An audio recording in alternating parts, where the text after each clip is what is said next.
Hello. What's up? Hey, Wooly, how you doing? How's your It's doing better. back? Yep, definitely doing better. Fantastic. And I have basically the are we yeah, I'm waiting to see if OBS is doing the thing it did last time. Oh, I'm delayed again. Huh. Huh. Hmm. It's not a muting thing, but it's some weird issue that OBS has just decided to start doing. You I'm start desynced desynced. and then you resync eventually, right? That seems to be Well, I guess I do. okay. Um, it's a weird That's a one. weird one. It's a weird one that just Are you just doing like it's display capture? it's the exact Or same setup it like has been for years. Like I've changed my mic to like my gain and stuff. I've put more I've put yeah, some but better that wouldn't. filtering on so the peaking won't be as bad as it used to be, but that has nothing to do with the video.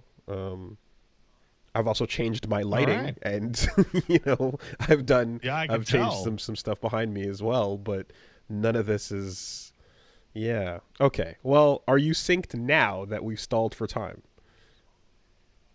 Oh, I don't I know. think Am I? you should be. Let's That's make sure. crazy. Let's Oh my goodness. What an exciting adventure. Nope, okay. I'm not. You know what? Just go to be right back and come right back and see what happens. Okay. Am I synced now? Oh man. It's got to be an OBS bit. It's got to be an OBS bit. It's got to be OBS. Not even close. All right, turn that shit off. Let's just start off. All right. Well, BRB for the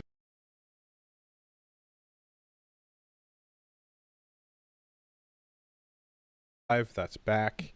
That's live. I'm back. Hello. And you are synced. I'm synced now. Yeah. Synchronized. You can pre-wash me synchronize because I'm going into the sink. Hey, yeah, there you are. That sucked. That's terrible. But at least it happened at the same time as your video, so good. Yeah. All right. So how's your back? Yes. So it's improved a good bit, and physiotherapy exercises, less and less of the straps and drugs needed as time has gone on. I've been able to kind of go like, how long can I go without needing a re-up? And you kind of test the boundaries a bit, and it's improved quite a bit. It still is basically at a point where too much in the same position like feels like it activates, and a couple of like twists and turns here and there will get it going. Similarly, like, so this chair I can chill in, and it's not as much. The couch, I feel a time That's a limit. Herman Miller, right? This is a Herman Miller I'm sitting on currently. Yeah, exactly. So I'm feeling a time limit on things, but it feels as if like, okay, from here on out, I'm just gonna have to keep up the strengthening stuff, but the majority of the moment to moment pain is gone, and I'm super happy and thankful that was the case, and that was a lot quicker than I was originally Definitely a lot fearing. faster than last time. Yes, last time was, yeah, that's terrifying. So, no, that's it's good. It's cool. Well, I'm glad, man. Thank you. And yeah, then time to not let that shit ever happen again. And so in terms of no more jumping. Well, ever again. Fuck. Yeah. No, if anything, it's like time to make my core like ridiculous. Time to get that fucking insane super middle going, so that the strength is, so that I'm ready for title defense mode. So I don't know if this was pointed out to you, Wooly, but there's actually an incredible continuity over the last couple of weeks of podcasts. Yeah, I did see the hilarious bit from was it Hatok or so, where it was like, hey, I found a new way to sleep. Check out my pillow, guys. I sleep on it and it's pretty great. And I'm like, I don't know if this is a good idea. Let's check in next week with how you're feeling. Yeah, and there you go. You know, there's a lot of things we can point we can point towards, we can point fingers at. You know, is the pillow one of them? I don't know. I doubt it, but who's to say? Even if it is, it would be like minor at best. But it is. There is a continuity that we can draw there. Yeah. But no, the goal at this point in time is to get a fucking 8-pack, and then nothing can ever hurt my lower back again. That's on the front. Well, it's core. It's the middle. It's the whole middle. The whole middle gets tough. The whole middle? The whole middle gets tough. I know I got a tough middle. You hit me with a baseball bat in here, I wouldn't feel nothing. Damn. I'm protecting these organs, sir. You ever see Qigong, the like conditioned breathing, where like you just get someone just punches your stomach like 80 times and you just kind of like, oh, you take it and you're like, oh, you know, it's wild shit. But you know, I don't need, I mean, we'll get there. For now, I'll settle for, can I skip a rope? Yeah. 2 times. Can I lift both feet off the ground a couple inches without lightnings shooting in my body? That's you know, basic simple baby steps. But yeah, so I did take the time to, besides kind of like adjust some sound setup, lighting setup and things around here, I sat down and put some work into Metaphor Refantasio. Metaphor Refantasio, out now on the Xbox. I don't know if it's out on anything else. I can't say for sure whether it's out on anything else. You can't say for sure. It may or may not be, but it's definitely. I don't even know what not Xbox is. It's definitely out on Microsoft PC and Xbox. Man, that is like the funniest thing over and over. All right, hey. I don't know what kind of backroom deals have to be made. I know exactly what backroom deal is. Microsoft agreed to handle their advertising. Let me rephrase. I don't know why these kind of backroom deals, but, you know. It seems like a stupid deal. But hey, none of that matters because the game is very fun and it's very good, and I have enjoyed it. Where you at? So progress-wise, I have just completed the Necromancer dungeon. That's a good dungeon. And the first thing that I want to bring to call attention to is, I know that this is a much more recognizable kind of fantasy setting, and we also know that the Persona and SMT games are known for their music, and you've talked about how fucking solid it is. I am like jaw of fucking gape at how awesome the music is in a lot of these instances. Amazing. So in particular, right, you have to go, well, all right, the Velvet Room theme. This has been so good that it's become a staple of the entire franchise that you've stuck to. How the fuck are you going to compete with that? How dare you even think about competing with that by bringing some new shit into the equation? That's nuts. That's insane. That thing is so good that, like, it amplifies why 3 is as good as it is. That theme in particular. The fucking academia theme, man. Oh, it's like perfect example.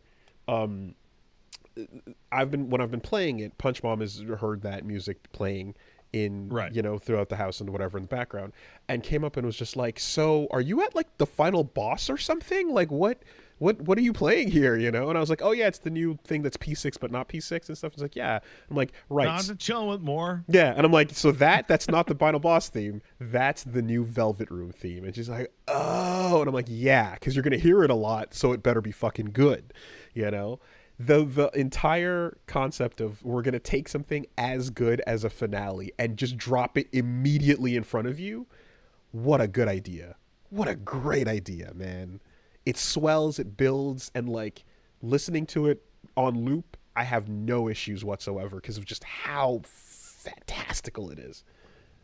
So there is a specific problem with that piece of music, like explicitly that one piece of music, and that is on like more second upgrade, you can do all your archetype stuff without going to see him. I was about to bring that up.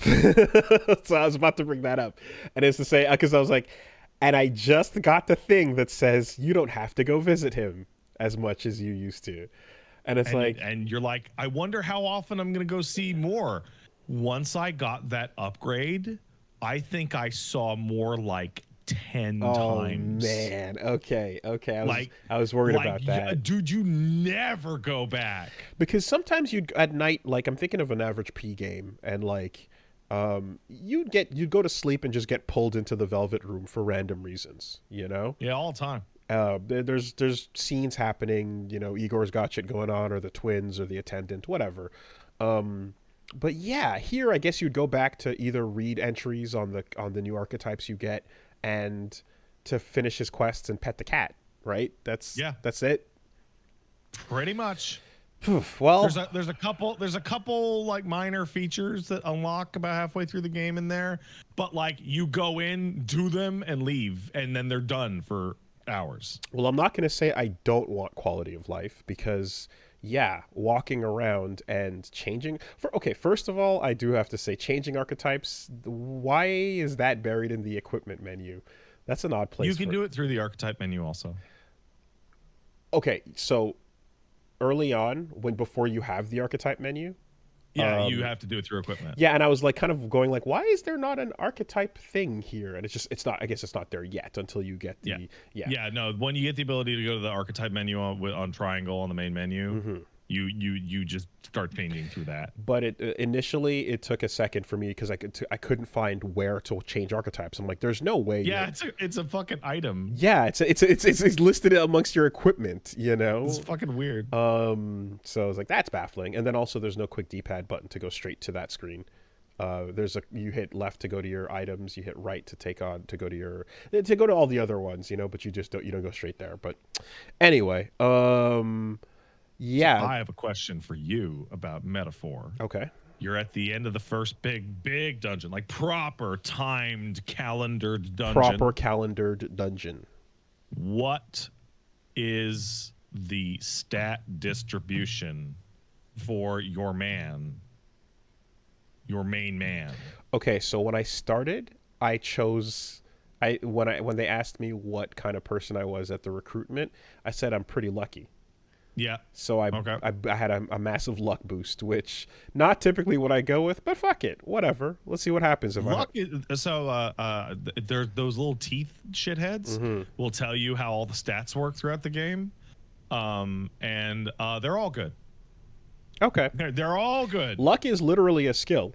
The question here is that it's what it describes the benefits as is item discovery, right? Yeah, it also affects your critical rate. Huh.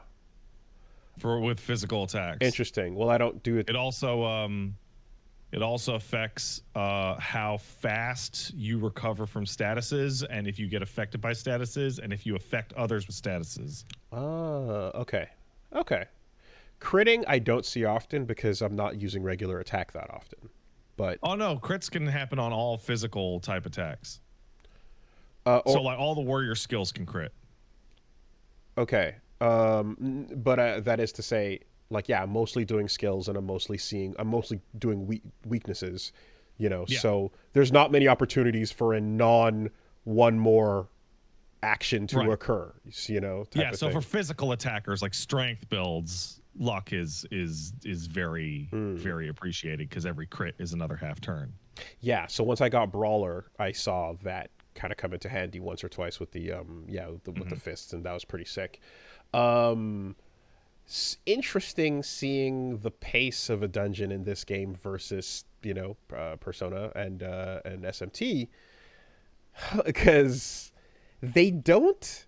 You talked about this, right? They don't force you to do it all in one day, nor now. And I know from what you said about the way the calendar works, do you feel the pressure because days are not wasted, right? Days can't be wasted unless you fucking go way out of your way to do something weird. But that inner min-maxer wants to not waste calendar days at where they can be spared, and wants to have as many extra days to do things as possible. And so you're like, okay, in order to do that, how do you take on these dungeons? P3, 4, or 5, SMT, like all of it, it's always been, well, SMT is different, but in those games, I've one-shot the dungeons pretty much consistently the entire time across all of those games. Oh, yeah. It's gotten... I think the one that always gets me is P5's Kamoshida Castle is really long to one shot at that part of the game. Yeah. Arc, right? The goal of putting these calendar dates there has always been like, yeah, you have some time to chip away at it. But no one does that, right? Or I don't know if people do, but I know you don't. I know no one I know that plays it does. I do not. All of the people, everyone I know that plays these games just goes ham one day, and then you free up 2 weeks to do all your activities because you want to get all your bonuses from those things, right? In this case, they're like you will go to sleep or you will struggle, So the only way mage tech, right, to one shot that dungeon is if you formerly beat the optional Guptaros dungeon, because the optional Guptaros dungeon is way harder but shorter than the main story dungeon. Okay. And if you do that, then and you go into the Necromancer dungeon, then this is what happened to me. For the first 50-60% of that dungeon, enemies won't be able to hurt you or attack you. You'll just one-shot them instantly. So you don't use any resources. Spend anything. Yeah, okay. So when I went in there, I really only had to fight the second half of that dungeon. Now, the interesting part about what you're saying here is to get to that Guptaros dungeon first, you have to get your wisdom up, which takes a couple days. Yep. And then you have to go clear that. So you're spending days on other things anyway, which means you can't go day one straight to that original dungeon and blast through it. You could probably do it, but it's hard. So what I think you can do is pick mage and then go to the fountains and just you sure can and stand there, right? You sure can. But that's not going to refill your team. That's just going to refill you, right? That's going to refill the team. Oh, the whole team. Okay, so yeah, the whole team. So then that's it. You can do it the slow, now prodding way. I know what you're thinking. You're thinking plotting. It only regenerates 1 MP per attack or kill. That would take a while, but it's really, really, really going to take a while once your characters have double, triple the MP. And that's where metaphors like pacing comes in really, really interestingly. Every dungeon has a different core timeline structure. So like the first dungeon, the one that you just did, is a Persona 5 castle. Persona 5, like what are those called? Palace, yeah. Right? Some of them are not like that at all. Okay. Like at all. Okay. And the game moves like the game flip-flops between you should do everything you possibly can before doing the final dungeon. Before doing the story dungeon, or bang the dungeon out immediately and then have free time. And it flip-flops between the two places. Now, I ultimately, I know that you're supposed to have freedom with this, so it's all on you, the player, to determine, like, well, what are you okay with? And I was like, I hit a point where I was like, where am I? What floor am I at? Where's this going? And I was like, all right, you know what? I've stretched it far enough. Let me go take a nap, and I'll come back and do it in two. And I did. Came back on the next day, and switched to a low MP efficiency setup, which I found to be pretty solid by having two brawlers and then one healer up top. And then the healer just focuses on putting their life back in place as they spend HP to do damage, right? It works as long as the enemies you're fighting are susceptible to those attack types. And I noticed, and that's something as well that's really interesting here, is like the switch ups from area to area are like I had to do full team archetype restructures as you enter like a new floor, where it's like, the thing you were expressly just doing does not work here. Switch it all up again, you know? Yeah, so the first like half of the game, you're like, oh, this shit doesn't work. Oh, I got nothing going on here. I'm going to switch it up to this. But then as your number of archetypes increases and your like inherent skill goes up, you find yourself being able to create characters that can cover like this entire quadrant of the diagram. And this quadrant of the diagram, and this and this and this. So that's I'm really hoping that we speed up the inherited skills, because ultimately I want to focus in on a favorite type and like push it. But the feeling I'm getting, like right off the bat here in this early game, is like we do not want you to sit on one. Even in Stoll's case, where I was like, oh well, his default warrior is set up is pretty good, but like it was halfway through the necromancer dungeon where it was like, and time to switch that out, you know. So finger raise. There is I've described it before, but now that you're in it, you have like a better like grasp on it, like the feel. Yes. I am going to call Metaphor's experience system a democratic experience system.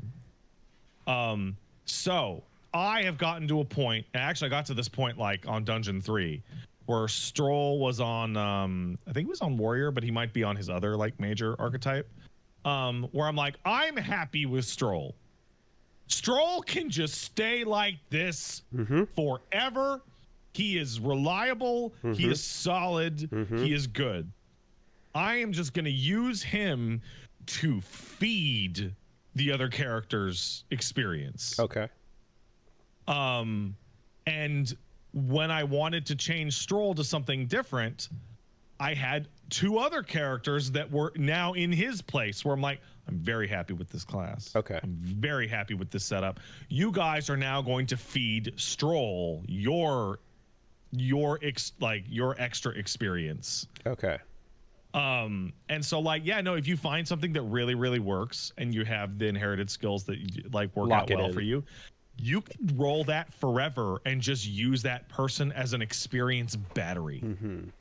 Something else, that's interesting too is like, I remember sometimes going into, again, earlier Persona games with a team that was like, okay, I'll make sure that I have a couple of different demons that have, that can target, a good half of the weaknesses or so. Yeah, you want the weakness roll chart. You want the whole thing. And the idea here of being like, okay, well, you can't cover it all, but here's some little things you can do to supplement that. And one of them is like the mage skills, where you get like mage wind or like, mage electricity or mage fire. Oh, the accessory that you accessories, put on the character. Igniters. Exactly, right? And it's like, okay, so that'll supplement and give you a nice thing where I'm like, great, I wanted Hammer on Hulkenberg. Let's or you want a full party heal on a character when you don't have access to it. But the trade-off there is you're spending double the MP on those casts. And you're losing your accessory spot. Yes, true. So it's like, how badly do you want to round out your ability to take on the weakness chart? You know what you could do, right? You could just wait until you get to the part of the dungeon where you just auto-kill people and just get a little bit more archetype XP.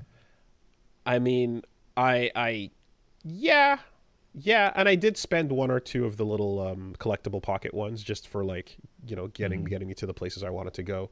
But what I eventually hit was I really wanted to do it in two, and I was getting to the like final scraps of my MP, pushing up that staircase to the necromancer, and I was like, I think I can do this. I'm using HP brawler spells mostly. It's okay. That boss is fairly difficult. But you wander into like one kind of room past this point, and the shit in there is like, not only does what you have not work, but like you better just quit and reload your save right now, because you're like, the fucking humans in here are gonna just fuck you up. You have nothing on their weaknesses, and they have they have everything on you essentially.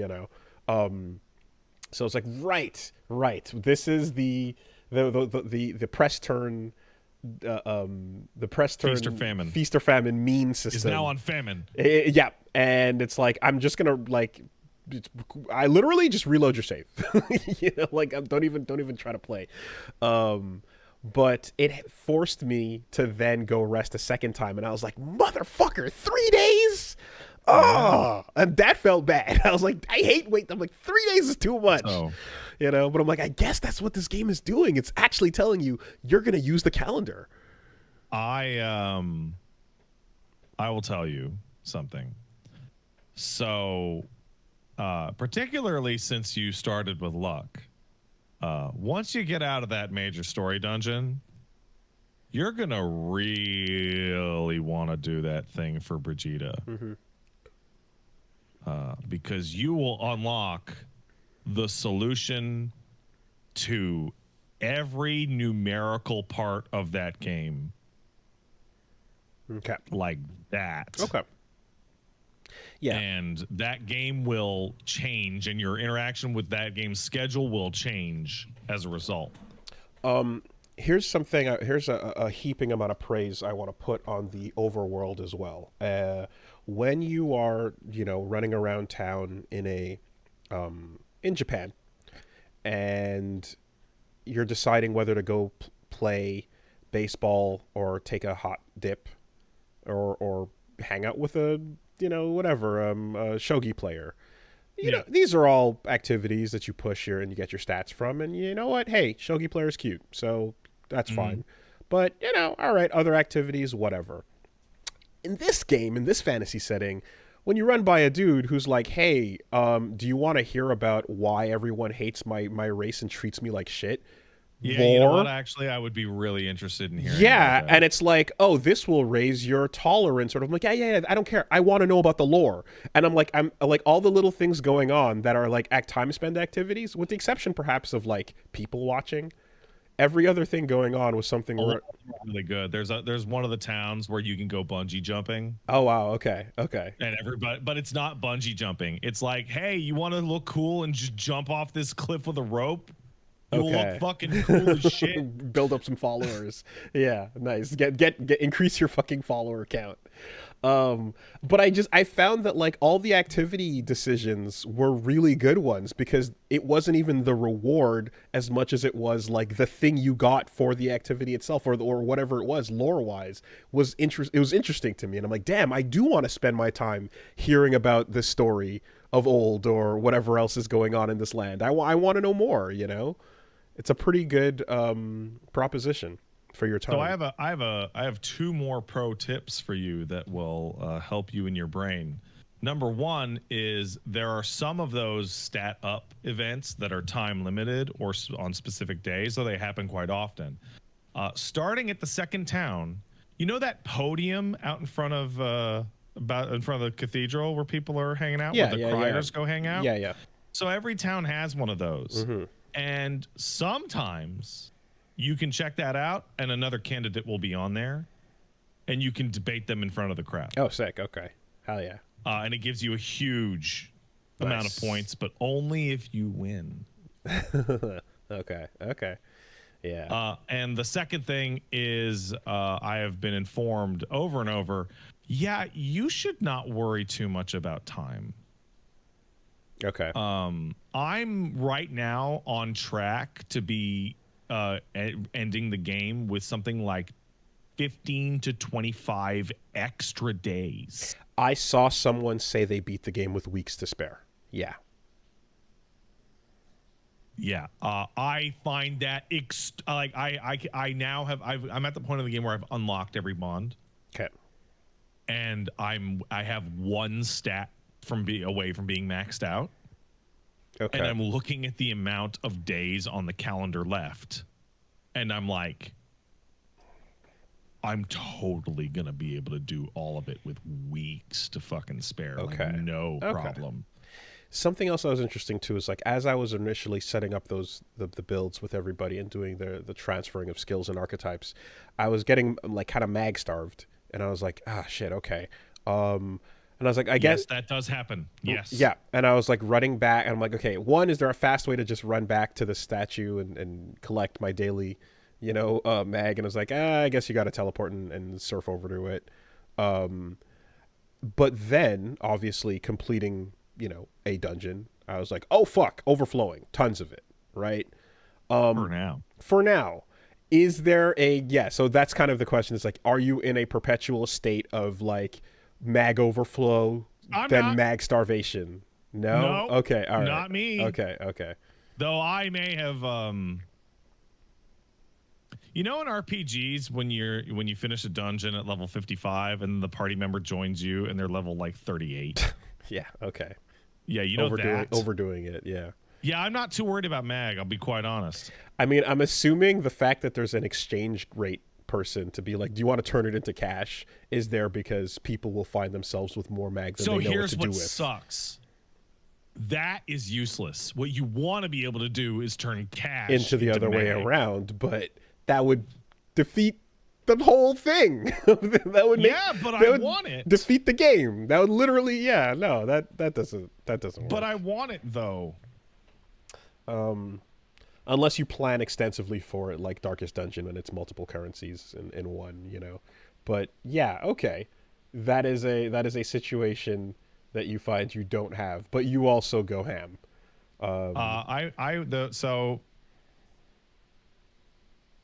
There's an ability that you get to equip that causes a bunch of extra money to drop from enemies when you kill them. Okay.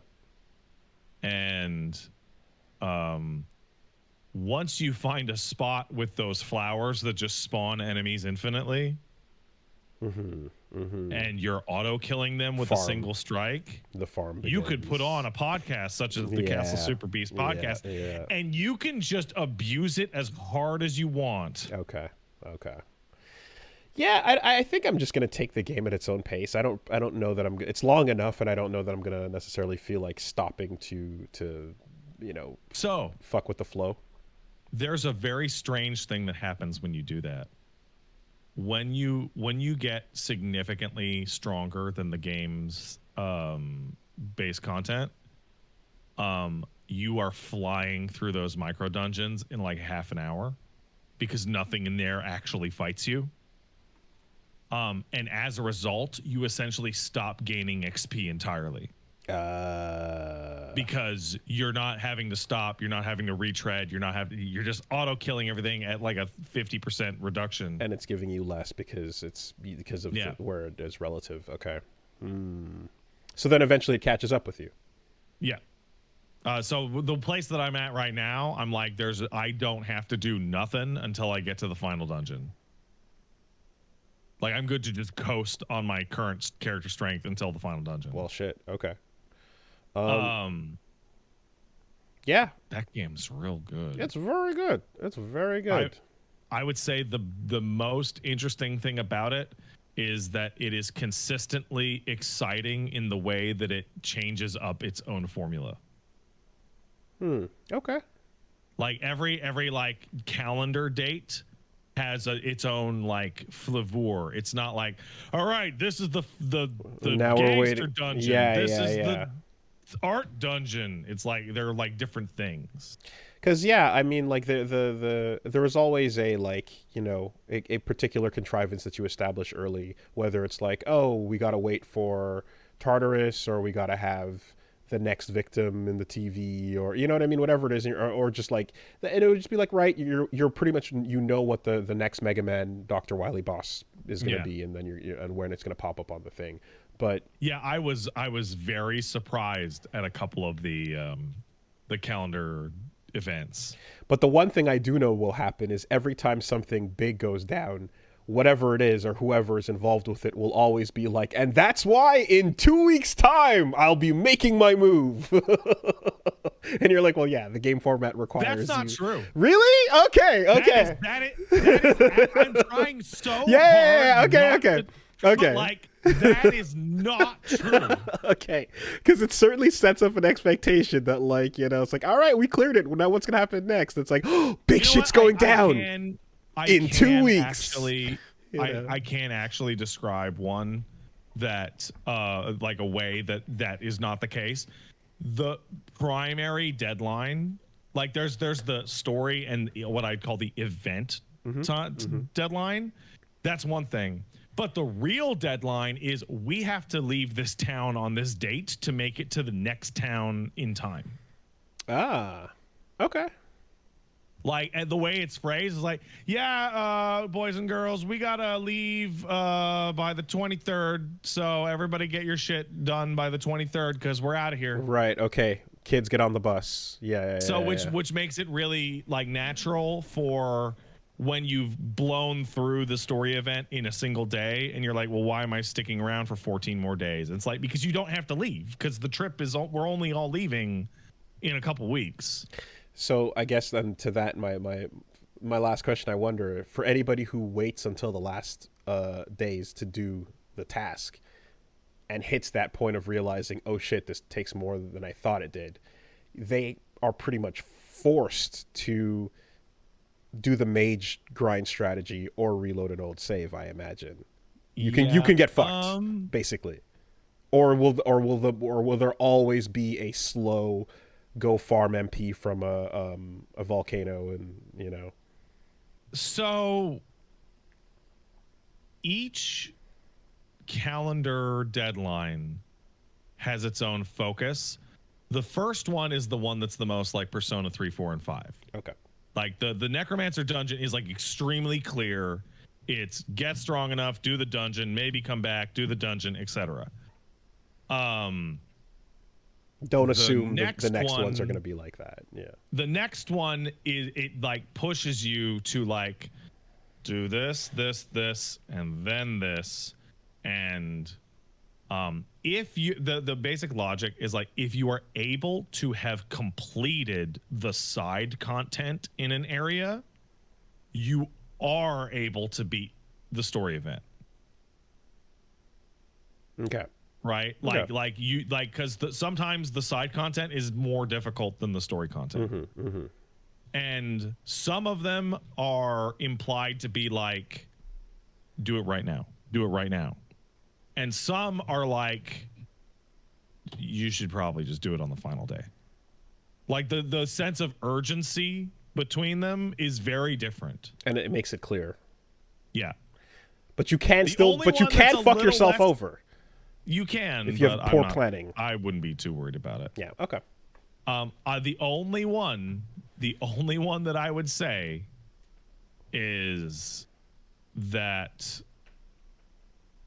the fourth dungeon, you should walk into that motherfucker day one and just ignore everything else and just go right in there. Okay. Yeah. I've also been playing Metaphor. I'm very far into the game. Sounds like you're approaching point finale. I'm in the middle of September right now. Okay. And I have passed what would I call it? I have passed by the dramatic climax that is Metaphor's culprit pancakes reveals. Yeah. Which is like 6 hours of nonstop go. It's very, very intense. Nice. There is a 48-hour period in that game that takes like 6 hours. Just non-stop. Okay. Just go. Okay.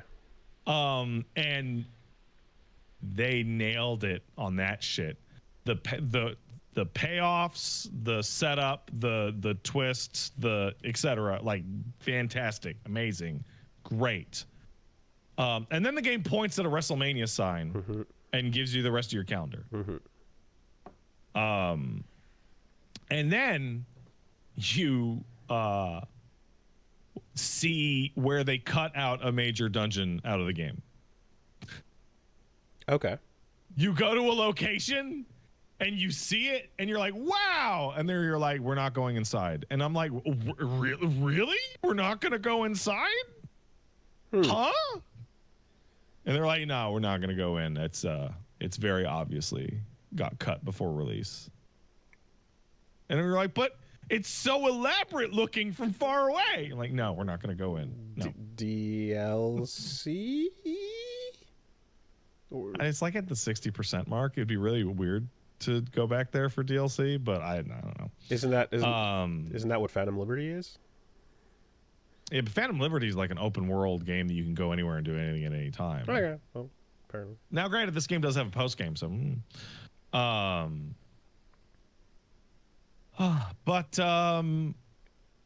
Yeah, that's a really good game. Okay. And I finish every time period going, wow, I made a lot of progress with all of these bonds. Like, wow, I made more progress than I thought I was going to. Wow. Like I'm looking at it and I think I have like 20 bond levels left across the game, and I definitely have more than 20 days. Okay. So here's a not a super in your wheelhouse question, but I'm just curious what you think. I mean, the first human designs that we see are all really fucking wild and interesting, and then of course you have your reference to Bosch painting, right? Like the Hieronymus Bosch. Yeah. So does that power level of human design keep up going forward? Are you continuously impressed and or pleased by the designs for humans? There's some good ass humans in this game. Okay. There's some killer humans. I think the wait, did you beat the first dungeon? Yes, and you beat it. Yeah. Okay, that fucking thing is probably the coolest one I've seen so far. That shit's out of control. So the raddest part, if anything, is like, well, you're looking at the Bosch painting, right? And I remember, I think I told the story about like how like as a kid, I remember we had a couple of those art books around the house for some reason. It was in the guest room, and I would stare at them because they were just so fucking. Like, I didn't know what I was looking at, and it was just like depictions of hell, you know? Yeah, seeing them 3D animated with all the fucking people dancing around, it's like... And I remember my dad, like, came into the room once and was like, you shouldn't stare at that for too long. It's not good. It's weird. Right? You know? And I was like... Weird shit. Well, yeah. And it was just like, because it's hell. It's bad. You're looking at hell, you know? And it was I don't know, whatever. The spiritual vibes were, you know, oogie boogie, fucking whatever. Yeah. But I was just like, I was super interested in, because I'm just like, what are these weird forms and all the, you know? And so looking at the actual the one that you end up fighting, there's that bit with the egg part of the design where you're and like, then the frogs are inside the egg. Where I'm like, if you know the source material, you know what's gonna happen, you know. And then sure enough, yeah, you crack that shit open and then it comes out. I'm like, that's great. Like there's a whole thing to the reference. So that's kind of my thing is like that's probably the strongest. That's the strongest one. Okay. But I think there's a reason for that. So that one is directly taken from a Hieronymus Bosch painting. Like it's a 1-to-1 recreation with the frogs and the egg and all that shit. Yeah. And I mean, people are saying nay, but I mean, I haven't seen all of them. before when I was playing through the early part of the game, I noticed a bunch of design elements from the humans that I thought were really interesting. So the game is like overwhelmingly painted like a 2D filter. Like there's a 2D anime filter or pastel filter on everybody. Absolutely. Except for humans. Humans are realistically 3D modeled and don't have a 2D filter on them. And also in the anime cutscenes, they're depicted as 3D models instead of 2D animated creatures. There's a watercolor filter on everything else. You're right. Yeah. And on top of that, the one we're talking about, I forget its name because they are all homo something. Yeah. With the dancing creatures on the leg and the fucking frogs that live inside, it is overwhelmingly obvious once you encounter that these aren't just like creatures or monsters. These are like transcending the internal logic of the setting. Yeah. No, it like these are patently unreal creatures. It feels, especially looking, and then like even looking at shit on the title screen as well and things floating around, it does look like this is from another world, from the imagination. Well, I don't know if it's, from more, whatever the case is, it feels like it does not belong in the same setting for sure. That vibe is clear from that. I don't know if this is an inspiration, and I don't know if this is going anywhere. But one of the things I did during that first metaphor stream is I pulled up a video from Cosmos where Carl Sagan starts to talk about Flatland and the hypercubes. Okay.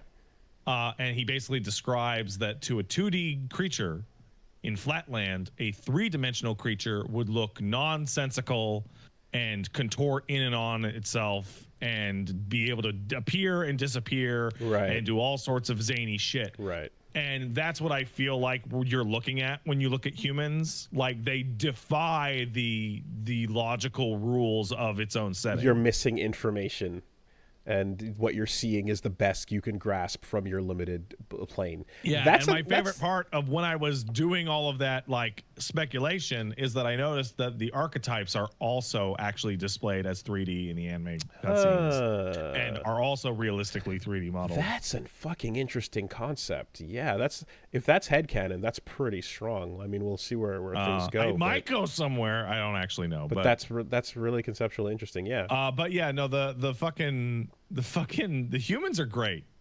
And there's parts of the story that have more humans and less humans. But they're always kind of around. Okay. Yeah. The 2D flatland creatures looking at you and seeing a bisection of your insides and going, what is this weird steak thing that is constantly becoming bigger and then constantly getting smaller as you can only see one particular sliver of existence. Fascinating. Okay, that's fun. That's a fun way to do it. Yeah, that game's real good. And they even have time to throw in a little fucking anime death game situation with the idea of like the setup essentially with there's rules that must be followed, otherwise the whole thing doesn't work. That shit is obviously there so that the player doesn't go, why don't we just fucking jump Lewis right now? we like, and so like two things. One, like it's stated outright like you would lose. I mean, you would totally whoop your ass. And two, because you'll just fucking die. Well, so what you're left with is an overwhelming feeling of like you're just not even remotely allowed to approach, which, hey, guess what? That's a Griffith vibe. It's like it's bad enough when the fight, if it were fair, would be unfair. But then also fate has conspired to not even let you approach. Is so far away. That's how you properly Griffith. So that vibe was established very, very strongly immediately. Fucking great so far. We'll see how that comes along. And I appreciate too as well that like they're being generous with those archetypes because hey, no personas, right? So you want to be able to feel, you don't want to get too bored with your styles and things, and like right off it's like within one dungeon you have like 6 or They so to choose from. They come fast for a while. Awesome. Like they do start to slow down, but as as it starts to slow down with the like brand new types, your bonds are getting high that you're getting the tier 2 types of a bunch of them, or the tier 3 types. It's interesting to balance a game around the idea of like not allowing you to switch mid-battle, you know, where that would be too much. You can enter into fights and be fucked. Yeah, because there is that freedom brings a you know, well, I mean, it's a problem where if you have the ability to like spend a turn doing anything, then there are no real problems, right? If you have a full pocket of personas that have enough diversity amongst their skills, you will never, ever need to switch to a different persona, you know? I think that... except for your own boredom and interest. I think that they really split the difference really well, because in the modern persona, you have 3 characters that can't change shit, and hope you brought in the right guys, because they're coming in with what they're coming in on. But then you have an infinite variety of whatever, versus here where it's like everybody has an infinite variety of whatever, as long as you actually set them up to bring that shit in. It's even interesting how they have your partner start out as AI controlled, just like almost like an older game, just to like show you that feature in a way, and then you unlock the full control. But it's like, and if you want to go back to the AI control with behaviors, you can, you know. So you have your full gamut of 3, 4, and 5 possibilities. Yeah, don't do that. No, not at all. It was the worst thing ever back when you couldn't control your partners. But like they put that in for the beginning to be like, if you want to, you know. And the game does like kind of expect you that if you run into an encounter that you're just completely fucked on, to like back out to your save point and like, maybe I can mix and match. So like the dragon in the mines is a good example. It's like, you know what the best way to beat that dragon is? 3 mages. Just ice blast that shithead for fucking 10 turns in a row. I overthought it, because turns out I was super ready for it, just without any switching up or grinding. I just walked into it and I was fine, you know. Should I always have a mixed party? Nah. Sometimes the best solution is 4 warriors. Oh yeah, no.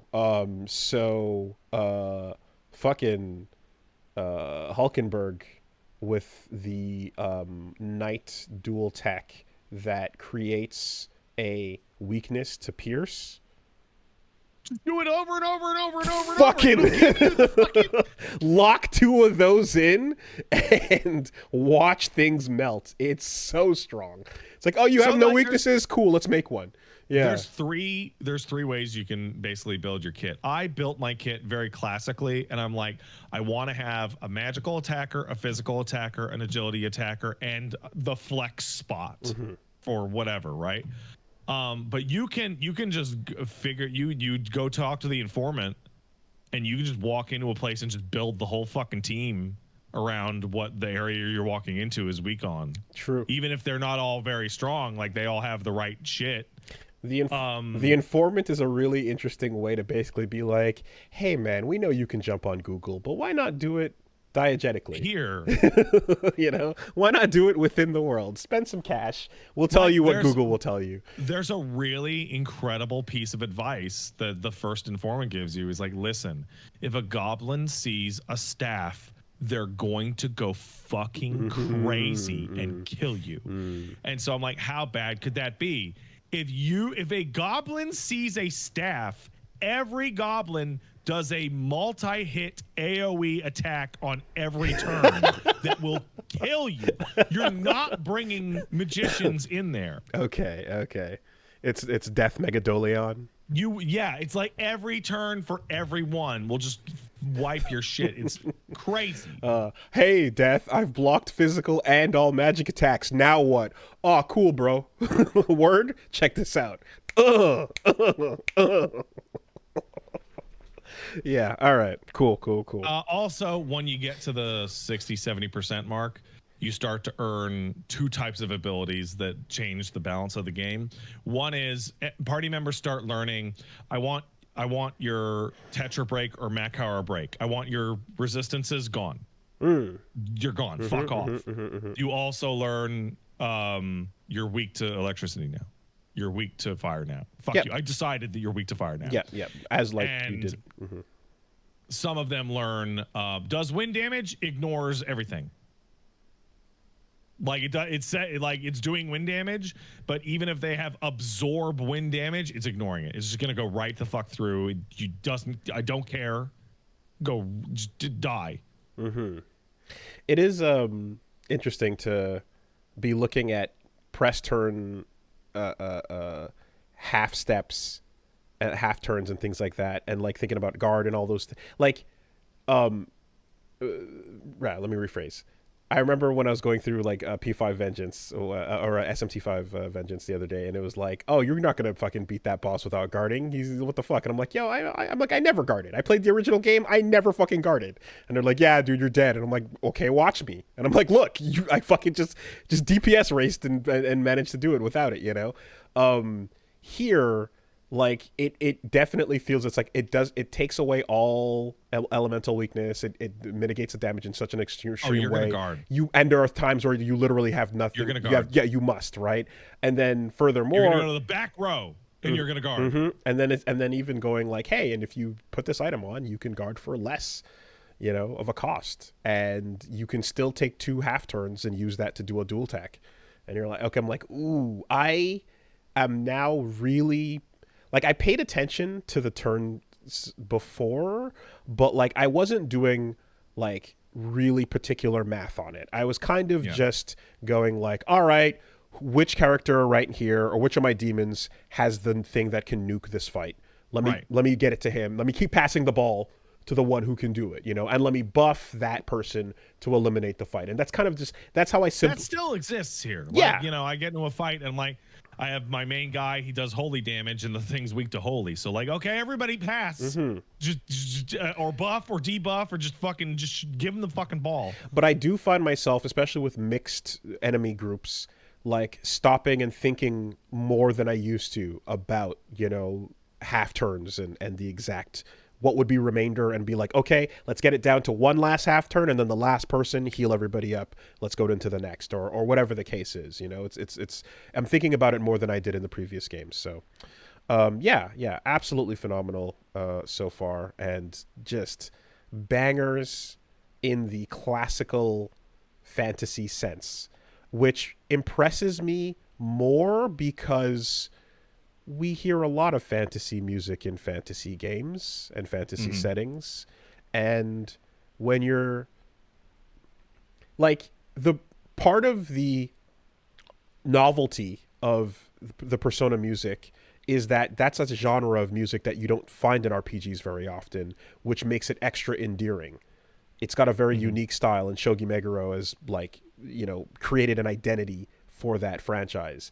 Here, it's just fantasy RPG music, but it's fucking phenomenal. You know, it's doing what you expect it to do. It's not changing. Like, there's nothing I've heard so far that feels like it shouldn't be a part of the genre. We're not Cowboy Bebopping it, you know, but it's just really, really, really good. So yeah, there's something extra impressive to note about that too as well. I eagerly await more thoughts on this because that game's real good. Yeah, so that's you know, pretty much all I have to talk about. But this week I will, you know, return to some streaming. So yeah, he's back. Not as of tomorrow. Tomorrow is still gonna be off, but as of Thursday, I'll pick back up with Phoenix Wright and a couple of other things. Like I mentioned before, I want to take some one-offs into account before making any big moves. So I'll post a schedule, and we'll see what's going on. So, in addition to many more metaphors, I also played the last Alan Wake 2 DLC. What was that called? The Lake House. Right. Okay. It is called the Lake House because, the Sam House. it might as well be called the Kojumbo Zone. It's really good. It's a nice, short, sweet, interesting new story told with a new character, or no, an existing character, but not one that got a lot of play inside Alan Wake 2. It's one of the FBC from Control's labs that is run by a research couple that is clearly getting divorced. Interesting. Like, so you're reading, like, as you're reading through like documentation over time, they're getting like more and more and more and more antagonistic and hateful towards one another, and it's really interesting. What's one of the strangest things in an oof kind of way, or in a ha ha kind of way? No oof. No, it's getting toxic. Okay. In there. Okay. What's weird of the timing is that one of them is a Frenchman, voiced by an actor named Philippe Spall, who happens to be one of the party members in Metaphor that you have not met yet. Yeah. Interesting. And yo, this dude's awesome. Like, he's my favorite party member in Metaphor, and a lot of that is because of his incredible voice and fantastic performance. Okay.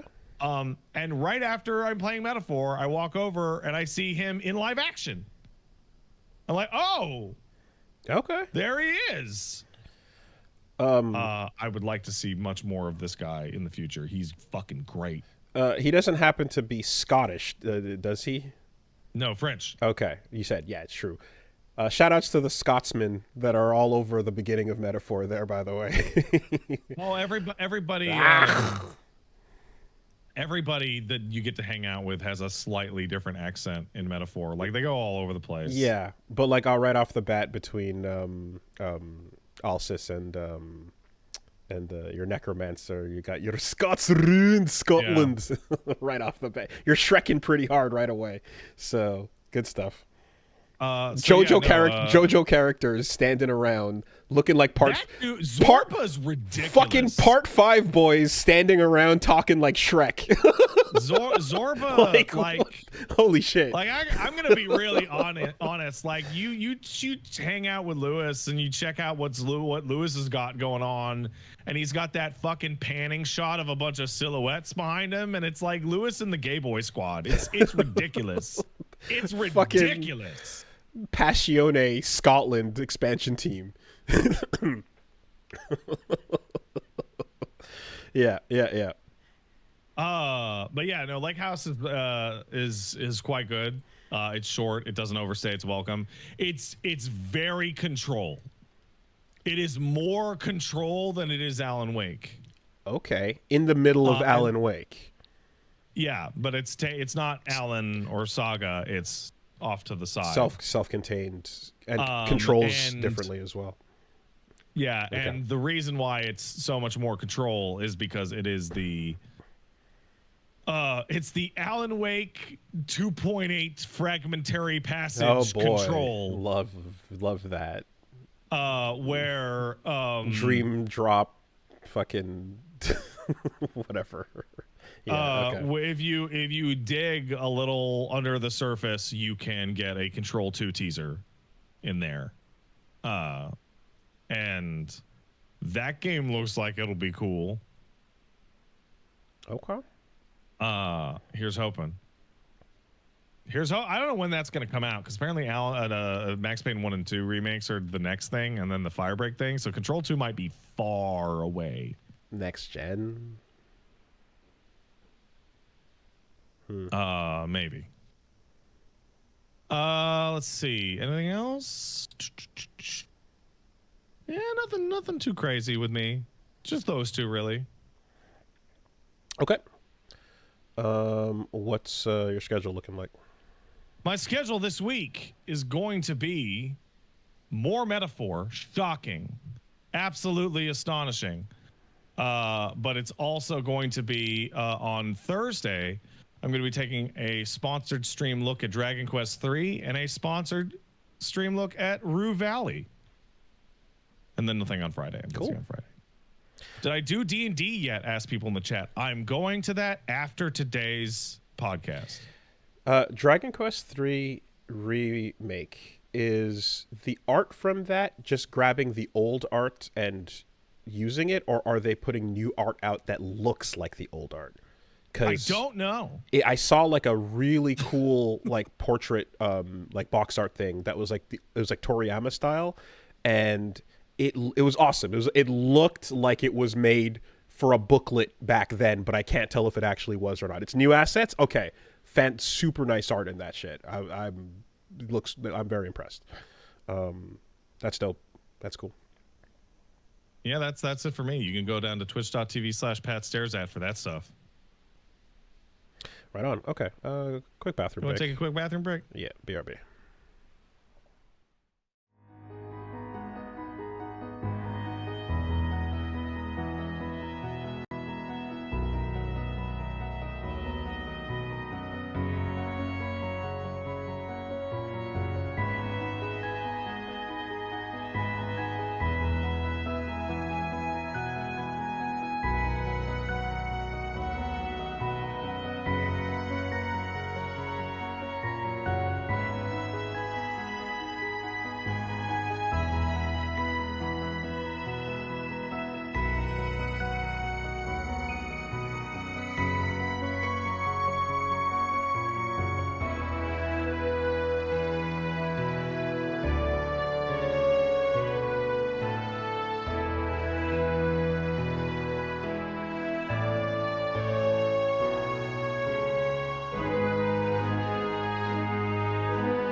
All right, sponsors. I love sponsors. Let's do it. This week, the podcast is sponsored by boop boop boop boop boop Shopify. I love you, Shopify. Yes, that's correct. I've said it many a time, and I'm like pretty much from day to day when I have my orders going in and out, I'm using the Shop app on a regular basis. It remains the best way to keep track of all these different orders coming in from different places and what's coming in from where. I legitimately could not keep track of what was coming in without it. So hard. It is dope. And if you have a business and you are trying to figure out how to get thing that business make into hand of people that want to order it, for example, t-shirt or something podcast merch related, and you're like us and you only know how to hit button and record and go, then yeah, Shopify is great for you. It can basically help you track everything you need to know about your cart from your first to your millionth sale. No matter how big your business gets, it grows with you. It's the #1 checkout on the planet. It's got the not so secret Shop Pay that boosts conversions up to 50%. It's got an award-winning customer support team. You are looking at the one of the carts behind Aloe, Allbirds, Skims, and a lot of other well-known successful brands out there.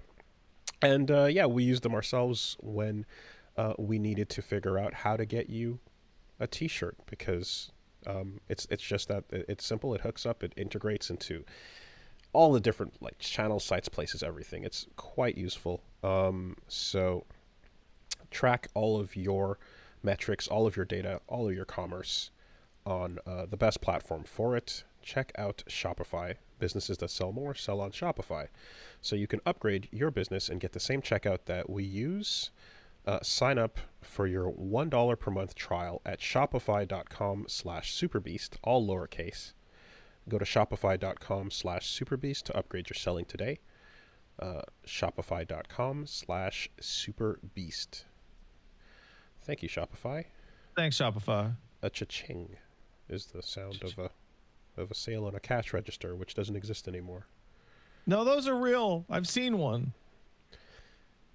Like, not lately. But I've had I've been to a place where I bought something with a tap card, and it had a cash register sound play, like off the machine, you know? Yeah.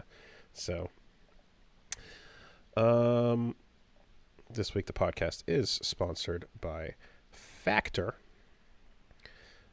Days are getting shorter. To-do lists are not. Yes, food. It's the thing that wastes the most amount of time if you have a particularly busy day. And it can waste a lot of money. And imagine wasting a lot of time and a lot of money, and then you eat it, and then it tastes bad. Imagine. There's like... There are a few things worse than like, hey man, I either went out somewhere nice or I spent a lot of time getting nice food to make for myself, and it sucks. I've wasted an entire day on this. It's all loss if you don't know what you're doing and you're struggling out there with it. Don't do that. You can cut through all of that garbage. You can get Factor, which can get you delicious, easy, nutritious options delivered straight to you, and it fits right into your routine. If you like mixing things up, they've got 35 different delicious meals every week to pick from, and 60 additional convenience options you can add. So whatever you're going for, if you're going for keto cookies, pressed juices, smoothies, whatever your pick, Factor is the #1 ready-to-eat meal delivery service. So, it's the convenience. It's the fact that it's chef-prepared, dietitian approved, and if you want to eat healthy and eat good, get in there. You know, you wouldn't think something like home-style chicken and gravy and loaded mashed potato pork chops was would be considered guilt-free, but they absolutely can be. And if you're going for vegan or vegetarian options as well, they've got you covered. So yeah, no need to sacrifice quality. You want to head on over to factormeals.com/castle50 and use code CASTLE50 to get 50% off your first box and 20% off your next month. That's 50% off. That's code CASTLE50 at factormeals.com/castle50 to get 50% off your first box plus 20% off your next month while your subscription is active. Yeah, thank you, Factor. Thanks, Factor. Keto cookies in particular, absolutely. I mean, as someone who's like, especially when I get to the point where I'm back to like tracking macros and stuff, that is a super handy thing when you're like, I want a snack, I kind of want a treat, and I don't want it to mess with my my data. Food is hard. Food is hard. Factor is I easy. just want a robot or like a piece of paper to tell me how to make the food and then have the food in front of me, and then I do boop, boop, boop, boop, beep, boop, beep. How about a box that just shows up and it's in there? I can do that. There you go. All right. This week the podcast is sponsored by Henson Shaving. If you were born after 1970, there's a good chance your first razor was a multi-blade razor. Yeah, and it was a piece of crap. Yeah.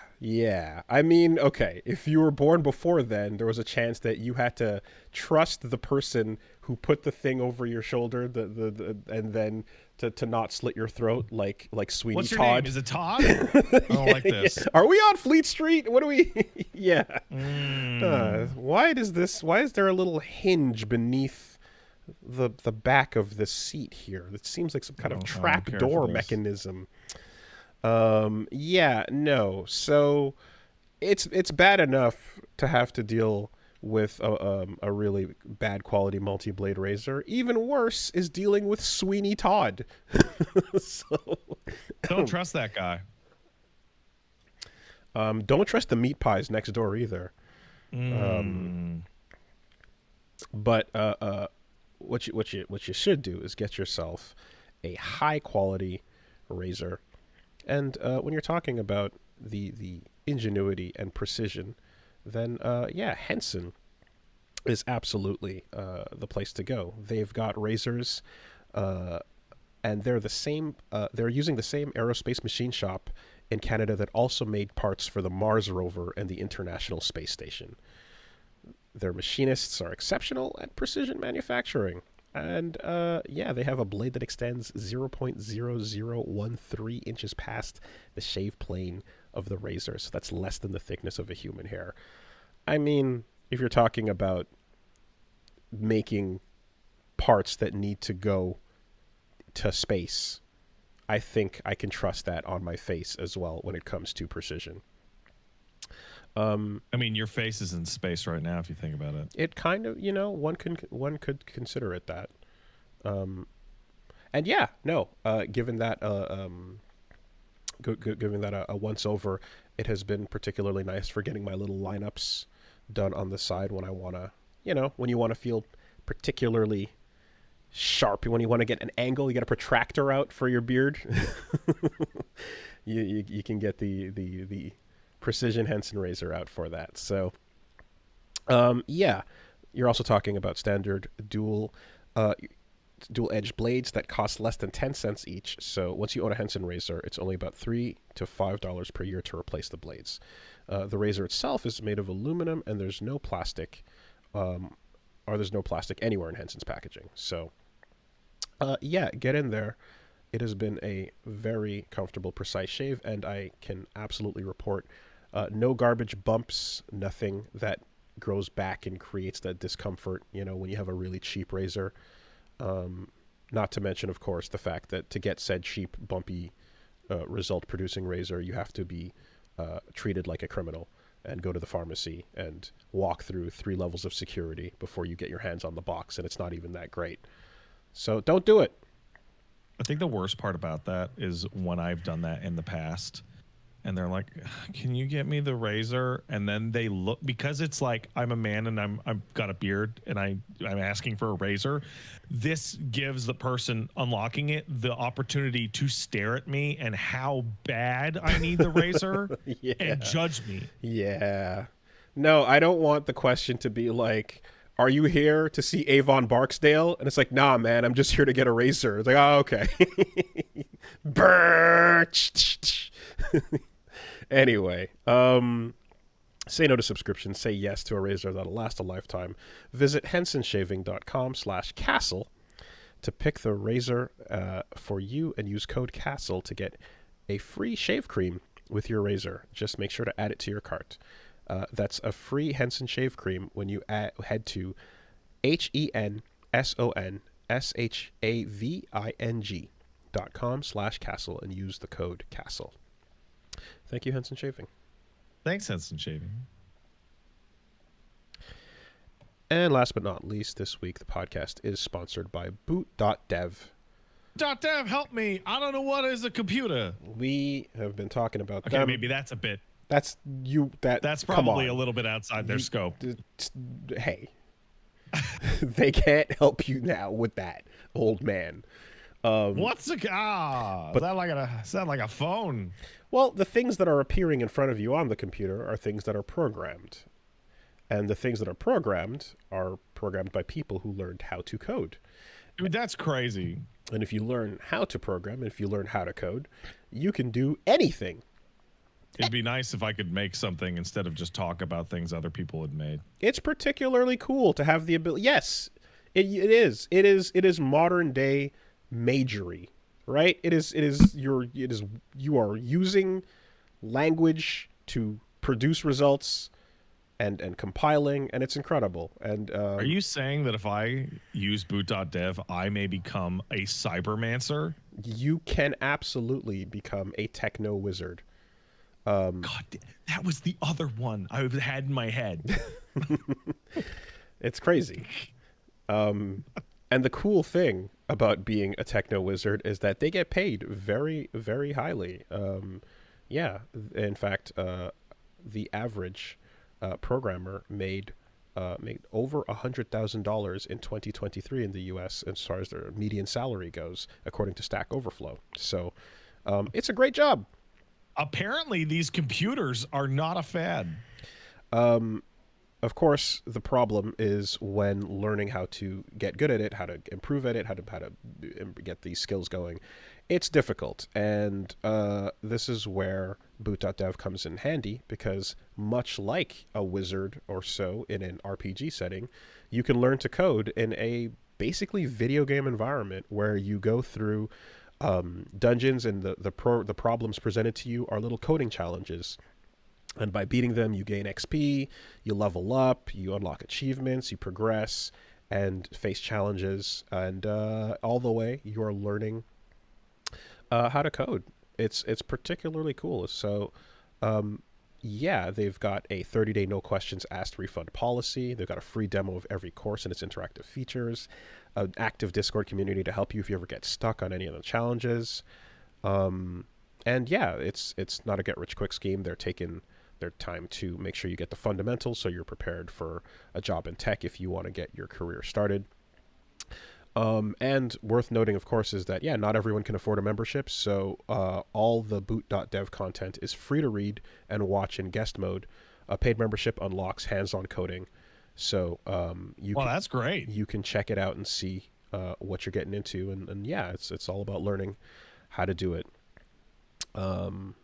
So you want to get in there, you want to check it out, go to the link in our description, and use the code CastleSuperBeast, and you'll get 25% off your first month or even your first entire year if you choose the annual plan.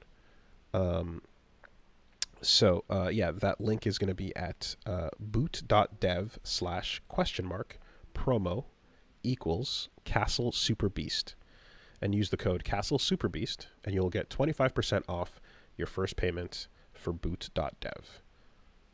There you go. The funnest way to learn how to code. Particularly dope. Check it out. Thank you, boot.dev. Thanks, boot.dev. Oh, and I should also mention as well that yeah, you're learning back-end web development from start to finish with Python and Go programming languages in particular. So that is what you need if you're going to get into the market these days, and that is what you can learn with boot.dev. Like the snake.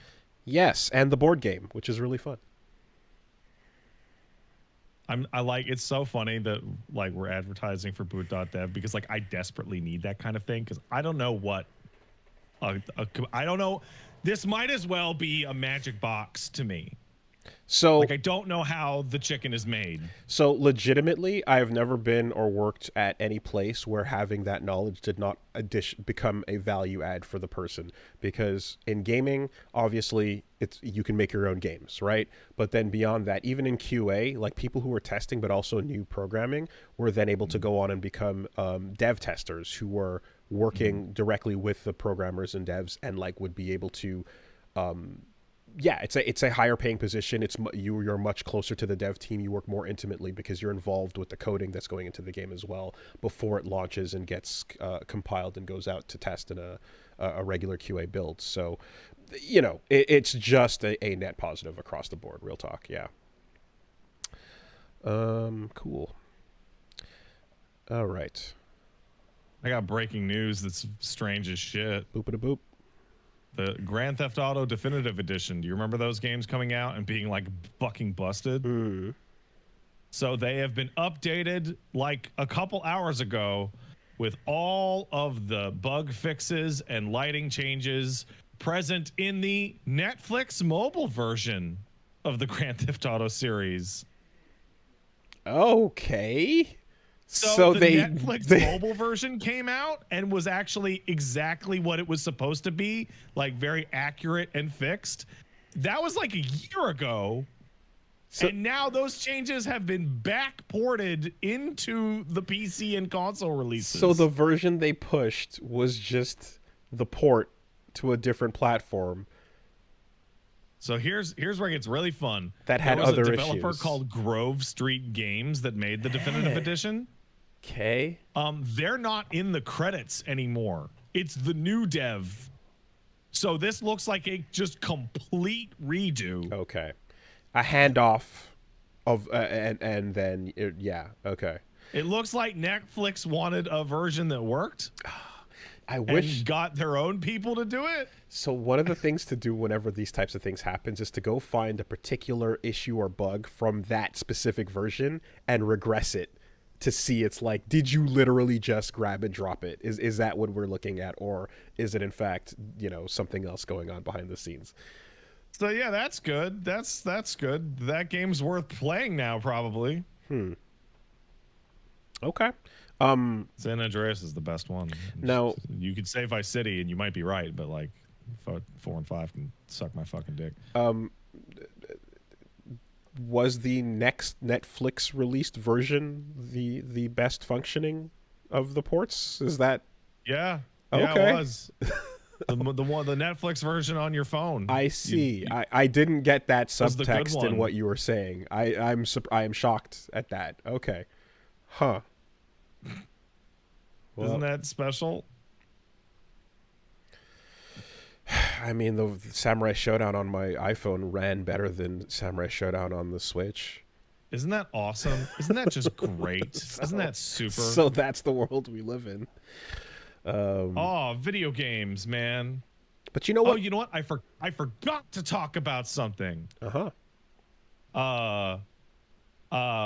So I have been inundated with people whose opinions I respect, such as Gene, telling me, actually, now that I'm deeper into it, Dragon Age Veilguard is awesome as shit.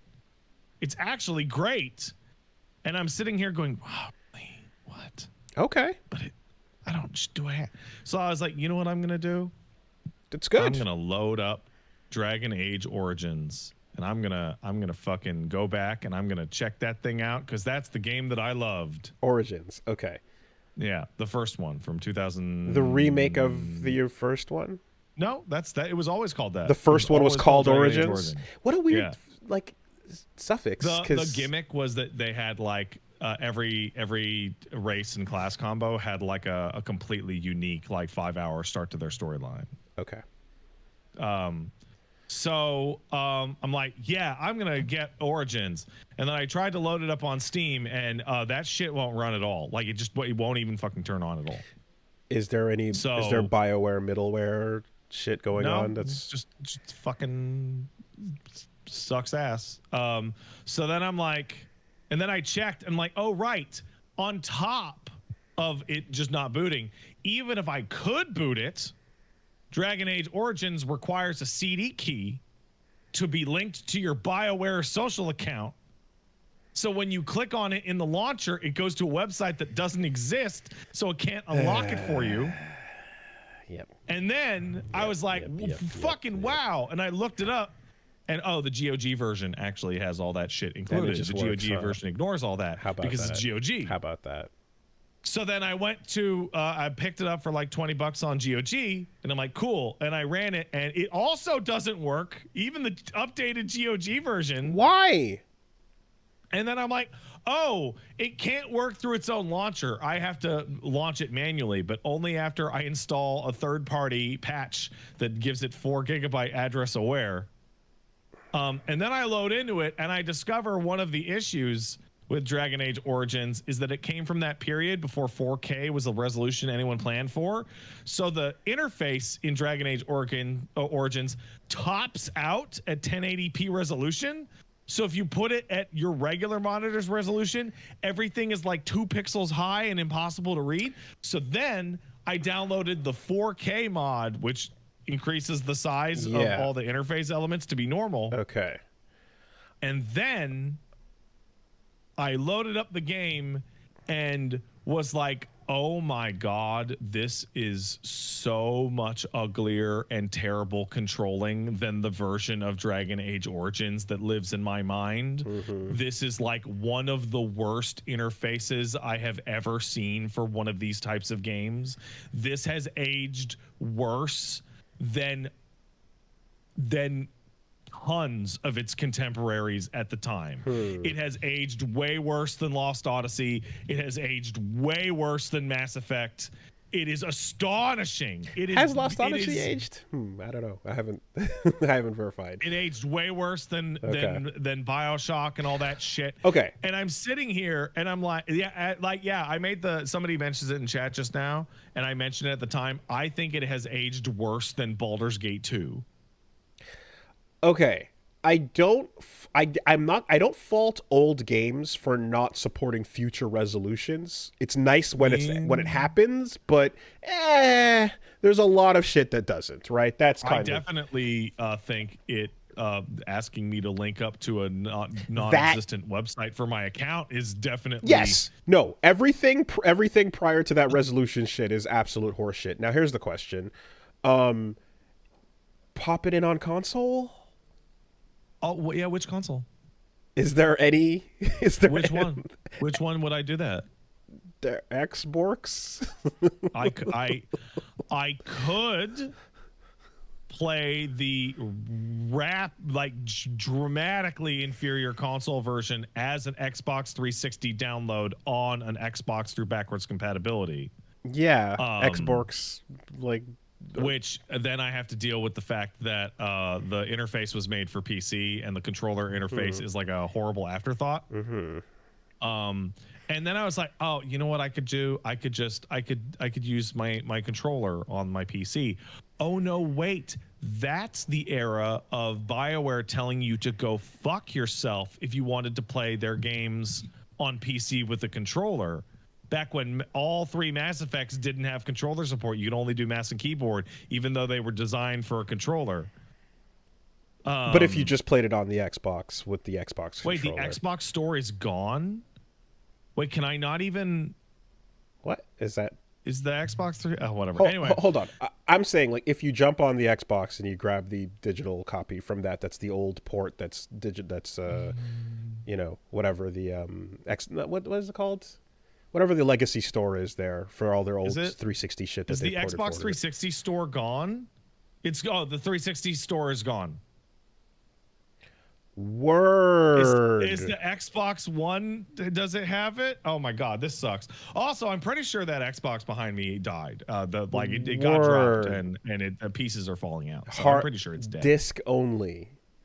If you have an old disc, only. it would run, but you can't go buy a shit digitally anymore. So I could reach out to get a fucking 360 disc of Dragon Age Origins that won't have any of the DLC unlocked because it still wants the fucking BioWare social account on console, so that I could play the bad version of Dragon Age Origins while I look at dude, it's so my memories aren't wrong, but I am sitting here going that this might be one of the games that has aged the worst I've ever played that I cared about. Wow. Visually, controls, the stability, just holy shit. And then I'm like, oh, and Dragon Age 2 was all fucked up. And then Inquisition was boring. And I'm like, what? And then I'm sitting there going why do I even care about why would I even care that Veilguard is different? They're all kind of fucked up in some way. I don't imagine the PS3 version. I don't want to hear the word PS3 again until I die. Okay. Why? Okay. But as people who did recordings of video games, everything that came out on the PS3 could go fuck itself. HDCP for days. Fucking piece of shit. Yeah. Okay. Well, ultimately, there's... So I'll be getting back to you next week or something with a Dragon Age Veilguard report or some shit. But hey, if it's good and it's good things are happening, then that's good. If BioWare is that's right. That is true. Good things are good. Well, I hope that's true. So what's up in the news? Especially because, while it wasn't something immediately slated or so, after playing through the Mass Effect series, I've always been like, Dragon Age, maybe one day, and just put that over there. But, of course, there needs to be an ability to boot the fucking thing up. And now it's a series with caveats on every single fucking game. So, man. I think what broke my brain is that I'm looking at the class selection on the thing, and I skeed it out on Blue Sky, which you should follow me on, everybody. I can't believe this game came out and only has 3 classes, fighter, mage, and rogue. And then people responded Pat, every Dragon Age only has 3 classes. What are you talking about? And I'm like, oh my God. Wait, really? What? Yeah. Those are the 3 classes in Dragon Age games. I guess because the other classes are the people you meet that join you then.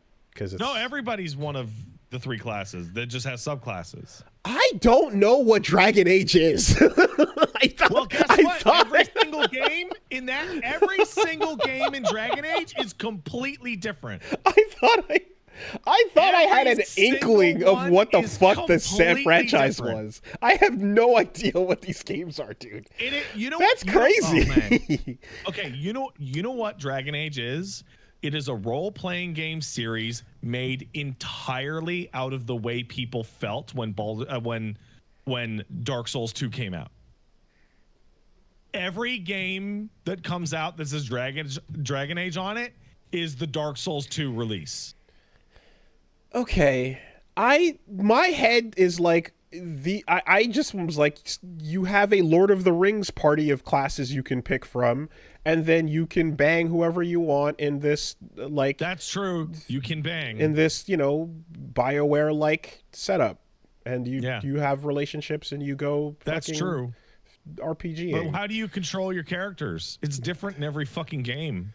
Veilguard looks like a fucking action game, so No. yeah, I don't know. You point and click. But is that even true? It's wow. So every single game that says Dragon Age on it came out and is like Dark Souls 2. Even the first one, because people were like, this isn't enough like Baldur's Gate. 3 classes is wild. And every single one of those is someone's favorite. now for reasons that are incomprehensible to the fans of the other ones. Is it one of those like the first one you play is the one you fell in love with type of situations? Yeah. Yeah, there you go. Yeah, it is. Yeah, it's Mega Man 2 versus 3 and Sonic 2 versus 3. It's just straight I'm up. so sick of Mega Man 2 and 3. Both of those games are like the best ones. What did you play can we first? Not just agree that they're both incredible. It's whatever your childhood brain took in before the other one, and then that was it. You fight to the death on that hill. Okay. Wow. Well, that game series is so fucking confusing. Is that the only franchise where the first game out had the word Origins in the title? Because it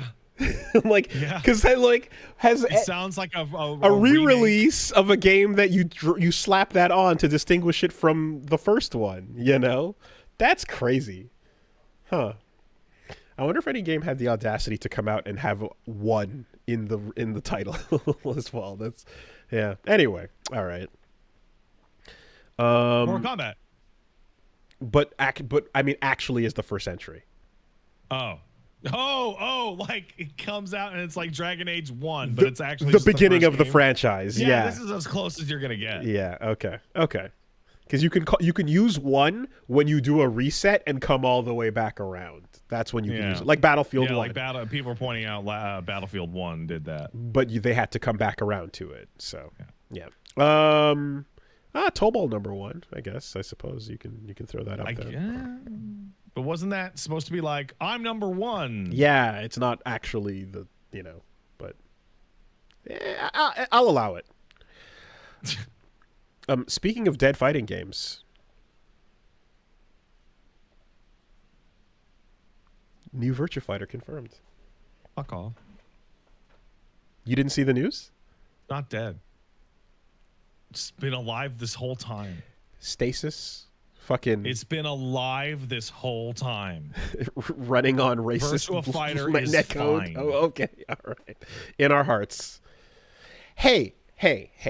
They basically, a new interview came out, and in addition to the current probably heading downhill releases of Jet Set Radio, Golden Axe, and Crazy Taxi, because they're doing live service stuff that seems like a really bad idea.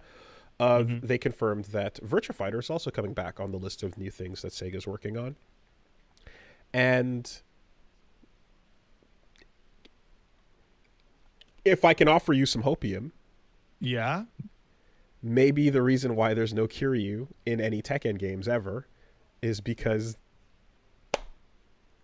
something over here. No. So when this news came out, I was like, please keep it boring. And people said, but Pat, wouldn't that kill Virtua Fighter? And I said, I don't care. Yeah. It's not rational. You're not going to give out rational opinions right now if that's what you're tuning in for. Virtua Fighter 6 that has 2 new characters called Jimmy and Steve, and they're a Brazilian jiu-jitsu guy and a fucking obscure form of kung fu or taekwondo, and it has rollback netcode. It can die after that. And once there's a version that you can just play forever, it can die. Just keep it boring. You know what you're getting, right? You're getting heat. I know they're gonna make it. They're gonna make it flashy. You're getting heat moves. They're gonna do something. You're getting, if not a fucking direct Kiryu crossover of sorts, you're gonna get costumes. You're gonna see Akira throw a sonic boom and just vomit blood all over the floor. and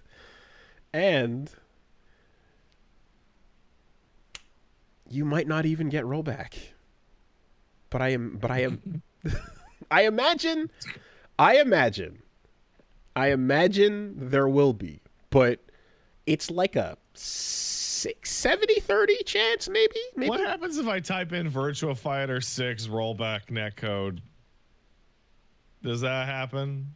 Do I get... I don't know. Okay.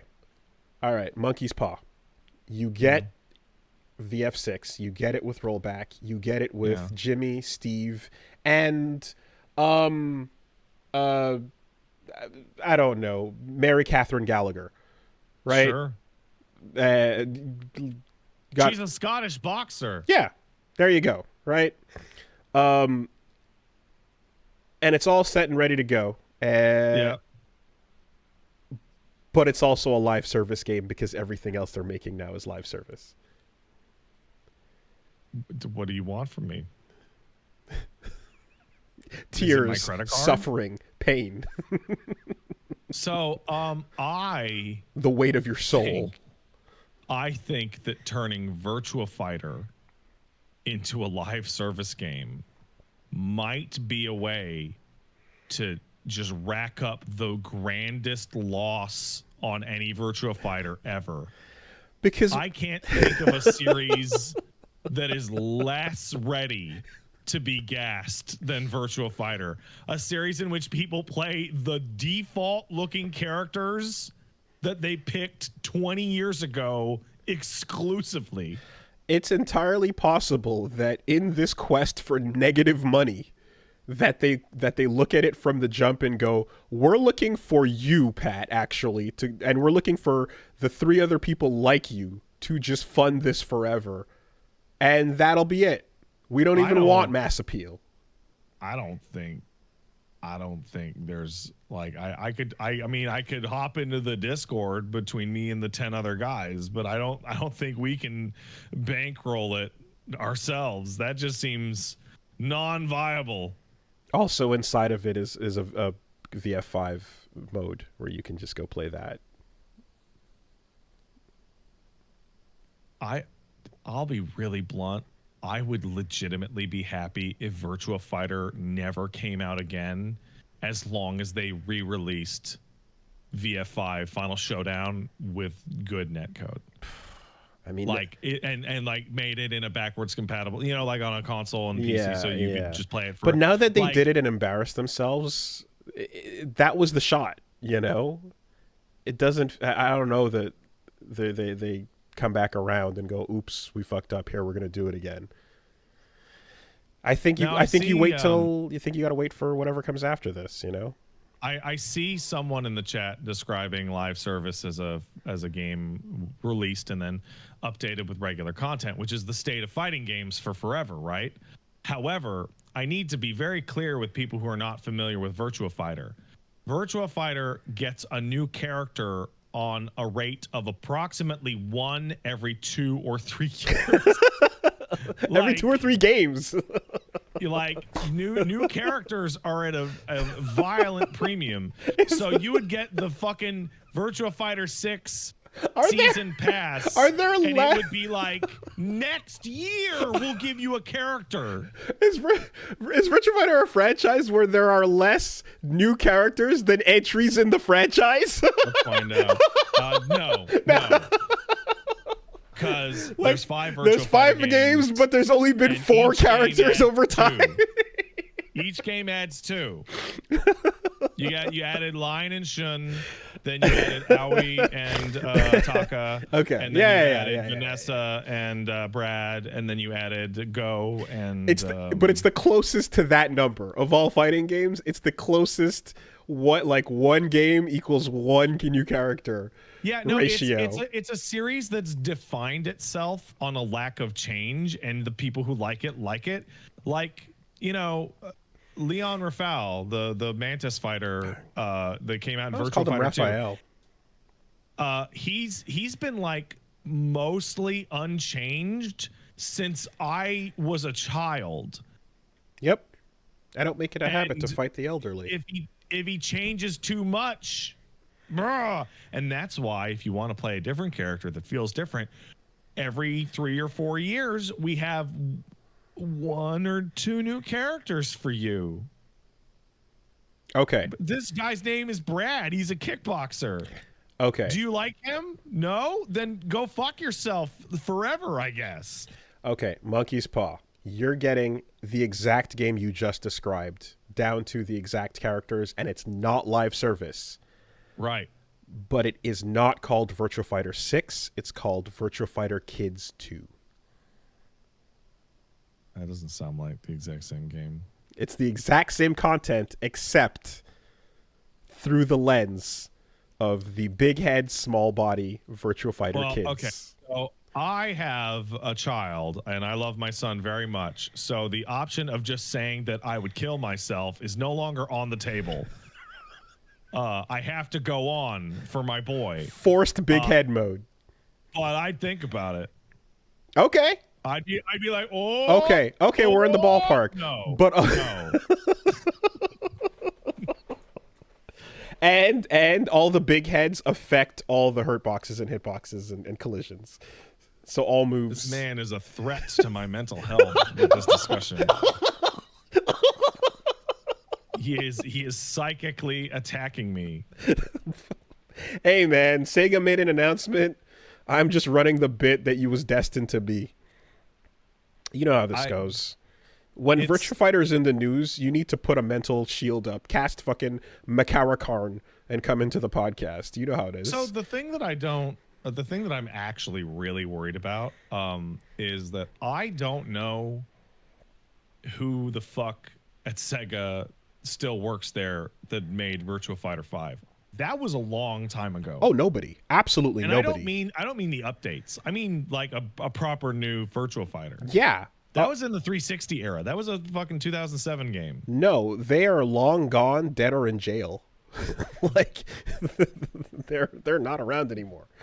Like Sega AM2 is dust on the wind. So but I bet you that your hopes lie with the one person who is on the RGG team who keeps wanting to put that arcade machine in there, who pushed for the Blitz netcode version and is like, no, you know? I think that there's okay, there's someone over at Like a Dragon in the RGG team that decided that one of the classroom storylines in Lost Judgment needed to be about the fantasy of a fighting game club in the high school that played exclusively Virtua Fighter 5. Actually? Yes. Oh my god. That the main character of that quest line was a teenage version of Sekata Sanshiro. I'm serious, by the way. I'm not. This is not. He had a kid. There's Sekata Sanshiro too. His son. No, but it's not his kid. It's Sekata Sanshiro as a teenager. Okay. And that the entire storyline is trying to figure out how this dude is managing to sneak input lag into your controls. Like it's inspiring. Oh, that's incredible. It is incredible. Wow. Someone on that team fucking loves Virtua Fighter to have put that into the game. There you go. It's one person holding on. Yes. It feels like it. You can tell over the years, the fact that shit keeps coming back. There's always the fact that you have a little bit of hope that you didn't even know was there to hold on to is absolutely the result of that. It's funny you mentioned the bit about like the lag, hitting the lag switch or so, because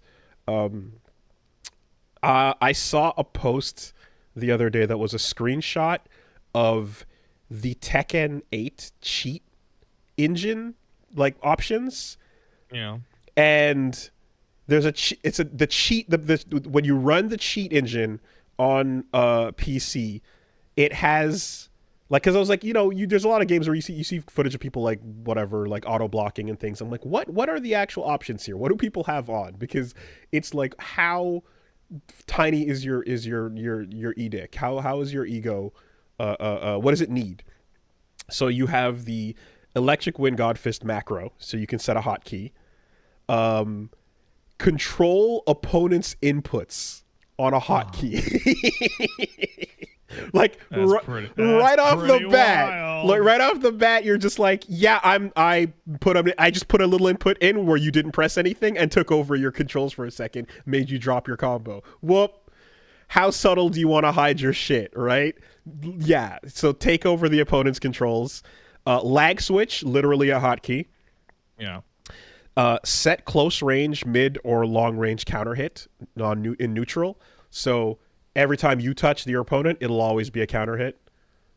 Man, you're not even attempting to live in reality. No, just like, no, I thought, yeah, it's like, it's not even like, oh, I'm an incredible player. It's like situations that should not occur within the game logic, force them to occur. random low block percentage, so you can, yeah, how often do you just want it to auto block lows, view frame data during the game, prevent disconnect percentage from going up on rage quit.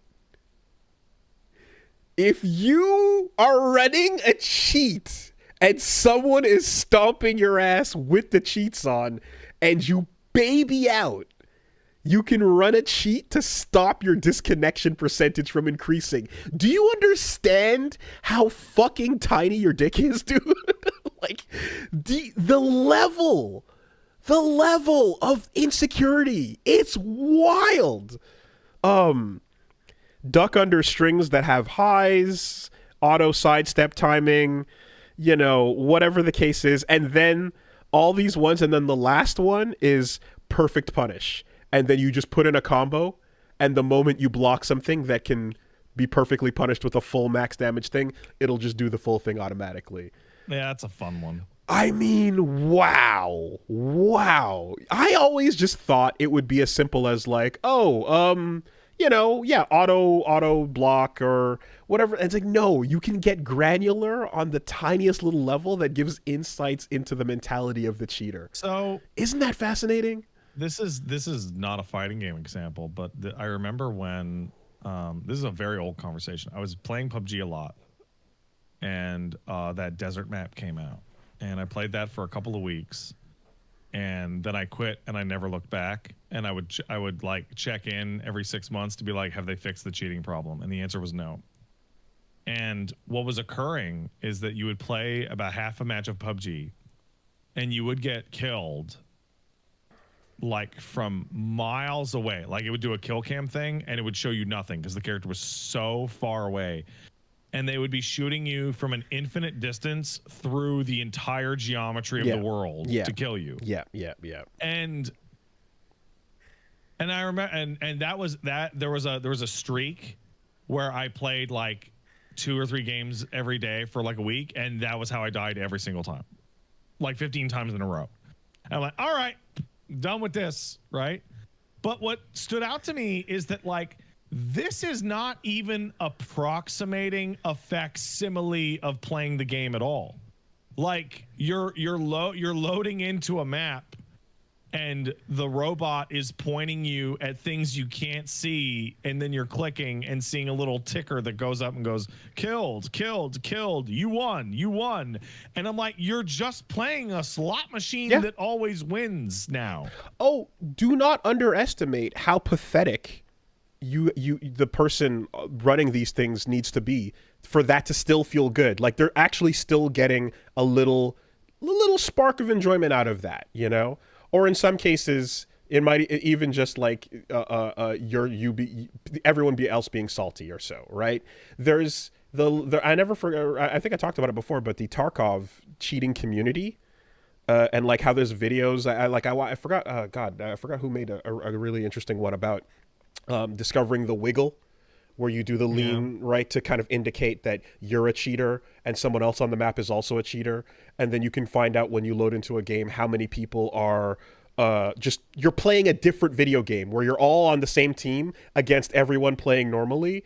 And then amongst yourselves, you're basically just like, yeah, we won't kill each other. And so there's a cap. You can only get to whatever top place before the cheating community that is secretly on teams in their different games are all communicating and taking you out together. Incredible, you know, where you're like, there's 2 games happening here, and one is for a paid subscription to a cheat service, you know. Wild. I'm infinitely fascinated. I'm so beyond the mentality.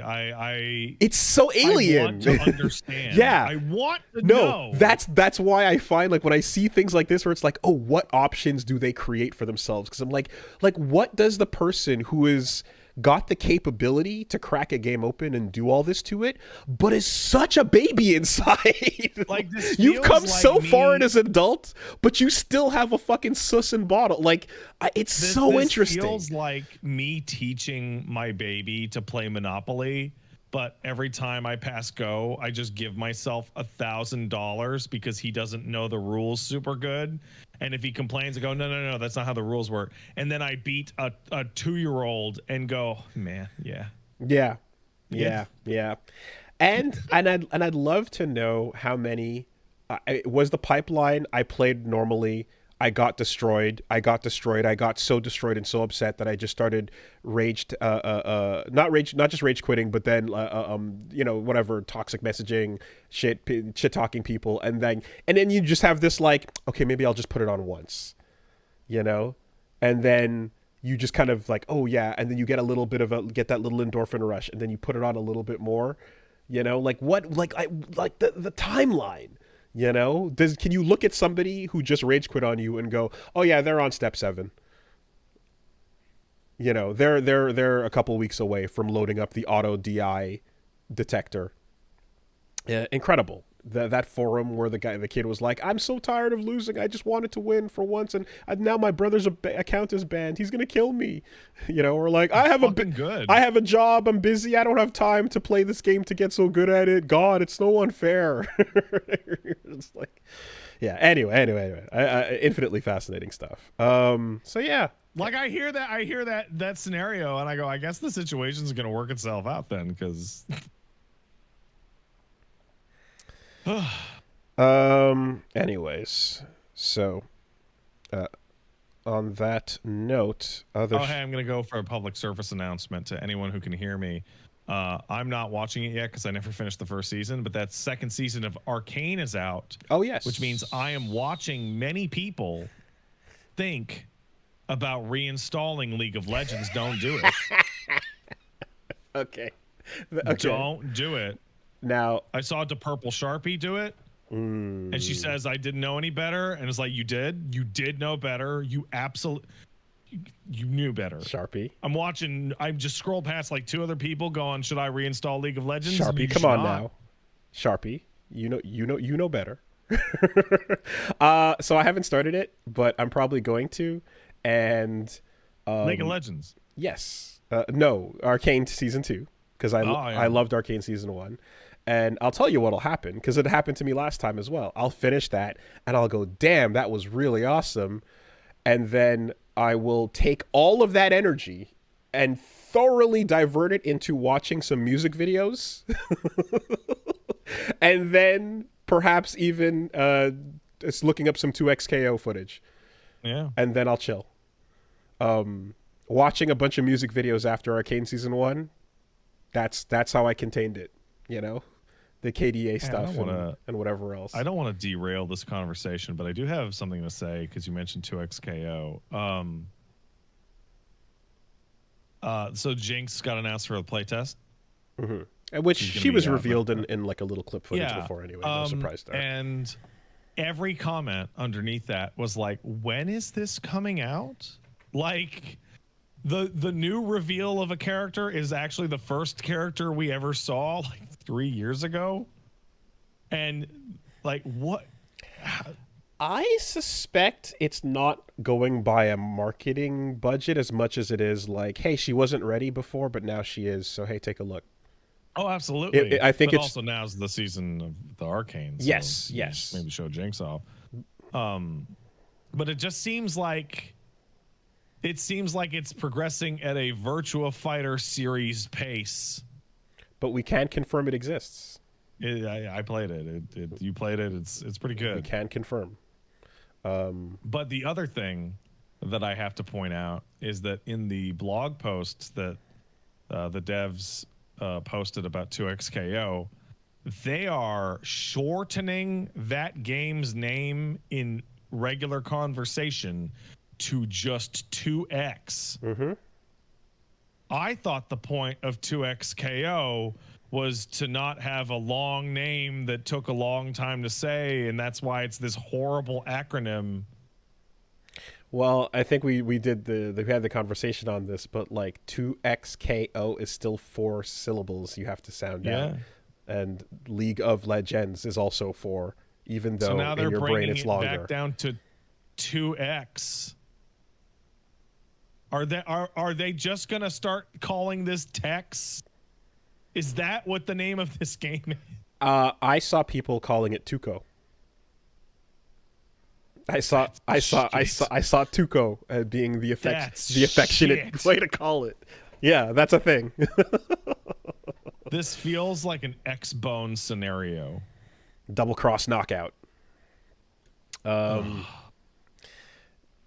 In any case, other news going on. Hideaki Itsuno, established head of LightSpeed Japan Studio. For Tencent. Yes. Tencent, owner of LightSpeed Studios, establishes LightSpeed Japan, led by Hideaki Itsuno, and him sitting on the couch, looking swaggy, says that they are going to focus on developing AAA action games. But will they come out?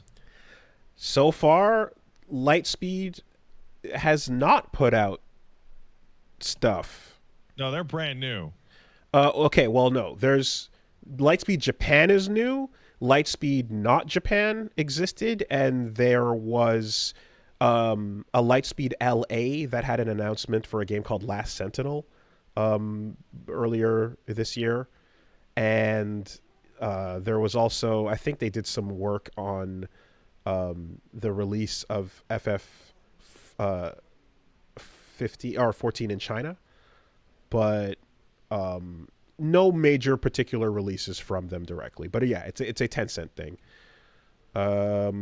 Hey man, if he's got original shit and he's been thinking about that he's wanted to do, 30 years at Capcom is a pretty good fucking amount of time. I'm excited to see what Itsuno does. I really like Itsuno-san's games, and I love Devil May Cry and Dragon's Dogma as anybody. I'd be super disappointed if this shit is Angels Will Laugh or whatever non-branded equivalent. I mean, ultimately, like, you know, if you get your Bayo off of your DMC style, like, just, it doesn't matter, like, whatever he's got in mind, whether, you know, even if it's just far out there, as long as it's fun and stylish and has, you know, a lot of the things that he's established that he's great at, then we're all going to be excited to play it. What I don't like seeing, of course, is just, I don't like seeing the word AAA anymore. I don't want to read it. I see it and I go, no, you don't have to do that.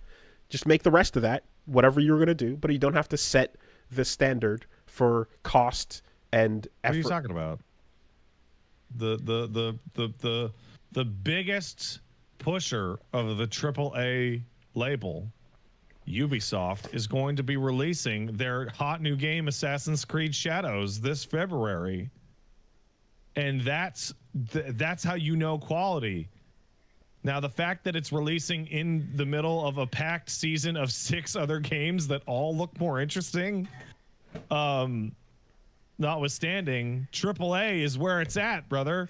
Remember when that word was like, oh shit, oh, it's going to be realistic and has the best graphics and it's going to be crazy.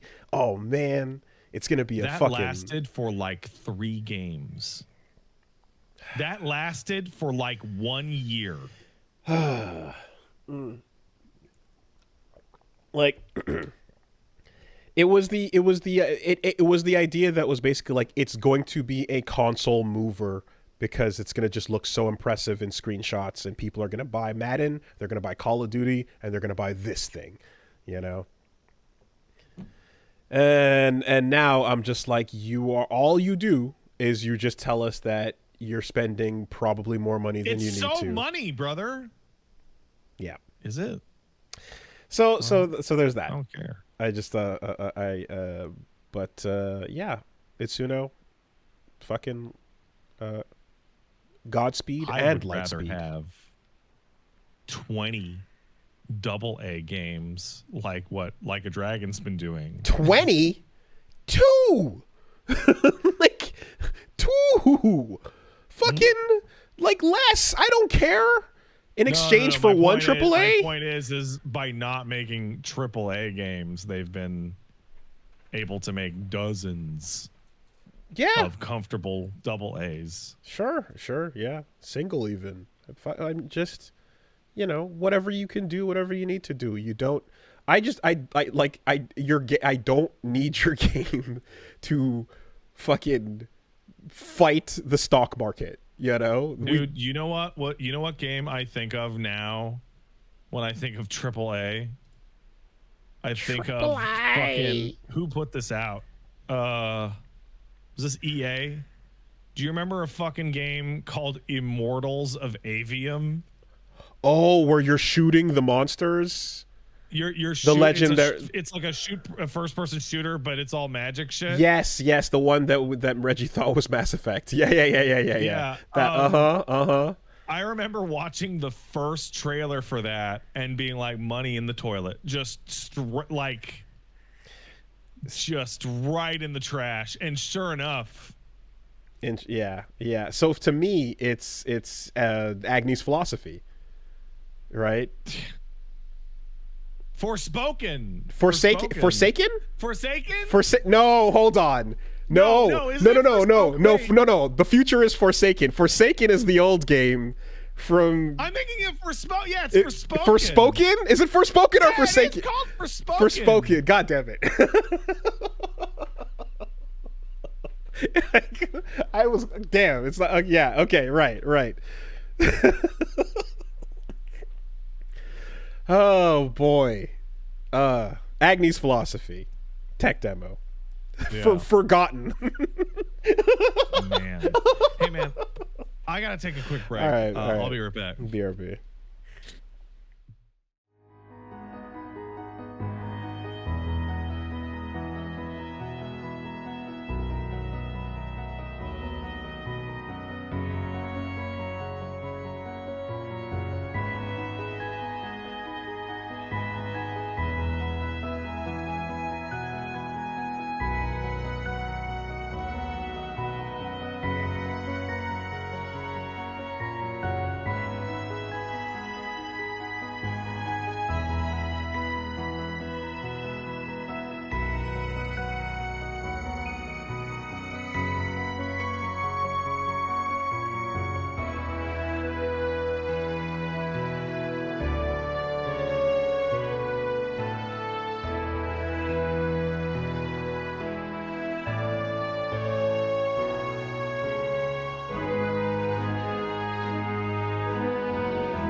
Alrighty. So, next up, hey, Blizzard looked down at the keyboard and found the "fuck go back" button.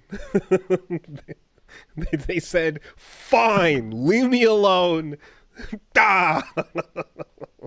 Take it for 3 weeks. You guys don't like Overwatch. We're making a new, better Overwatch. It's called Overwatch 2, but really it's about story content. Okay, we canceled the story content, but Overwatch 2 is still good. Oh, wait, you don't like it? What if we just went back to Overwatch 1, the game we took away from you? Overwatch 1.0, the back down event begins. The back down event. So here's the thing. Embarrassing. So Overwatch Classic is coming out, and you can play as all the original heroes in all the original ways. Mercy with the full res, original strats, original hooks, etc. And maps and so on, as a limited time event for 3 weeks. And it's like, hey guys, come on, come on. It's the and then and maybe one day you'll boot it up and then you won't notice and you'll just get queued into a regular match of Overwatch 2 and then we got you. Hey Wooly, I have a question. What would you consider classic in a timeline sense? 2016. Not 2023? Because everyone thinks about Overwatch came out in 2016, but Overwatch was a playable and normal video game up until Overwatch 2's release in 2023. This classic only left the ability to be played 18 months ago. So you can tell from the way people are responding to it, what it's actually bringing back is the untouched characters and maps that are no longer removed from the game. It's old maps and characters in the way that you originally played them, to which for me it's just like, oh, it's the one that I was playing before I stopped playing it. And for a lot of people I'm sure it'd be the same. When I heard about this on stream the other day, I described it as a world in which classic Coke was coming back for 3 weeks. But new Coke is just going to be the way forward forever. Well, you have to buy a 2-liter of new Coke, and inside of it, there's a classic Coke can that you have to get at. That's how that's going to work. Blizzard is in this weird state in which all they can do is release older, not ruined versions of their existing games. I tried to find the right musical artist for it, and my brain couldn't find one of just like the "fuck you, fine, here's my old album, shut up, leave me alone," for a limited time only, or when you Madonna. Or when you go to the concert, they will refuse to play anything that people came to see. Madonna is the all-time greatest because she did an interview about 15 years ago in which she was talking about how annoying it is that at her concerts for her new album that people ask her to sing like a virgin. And she said, I don't even remember the lyrics to that song. That's what I was going to say. She'd have to remember the words for that to count, though. That's a lie, Madonna. Oh yeah, you don't remember the words. I can believe your biggest hit of all time that you sang tens of thousands of times on stage. She's pretty old, and there's a lot of alterations going on. I don't know. Yeah. I can believe anything not being forgotten, to be honest. Did the great equalizer, COVID, remove your memories of how to sing your own song? I saw one pop up there. Linkin Park. this is the modern Linkin Park, and everyone's like, like, all right, here you go. Here's Hybrid Theory, Meteora for 3 weeks only. Yeah! Yay! Yeah, Blizzard just seems like a fucking. I mean, but you have to admit, like, it is the ultimate trump card, right? It's in the playbook. You go, the last thing is, here's the thing. It's the thing you know and you want. Yeah, and like it's hooked up to a little string, and you get You get 3 weeks, and then So you're completely right, but I feel like Blizzard has ruined this.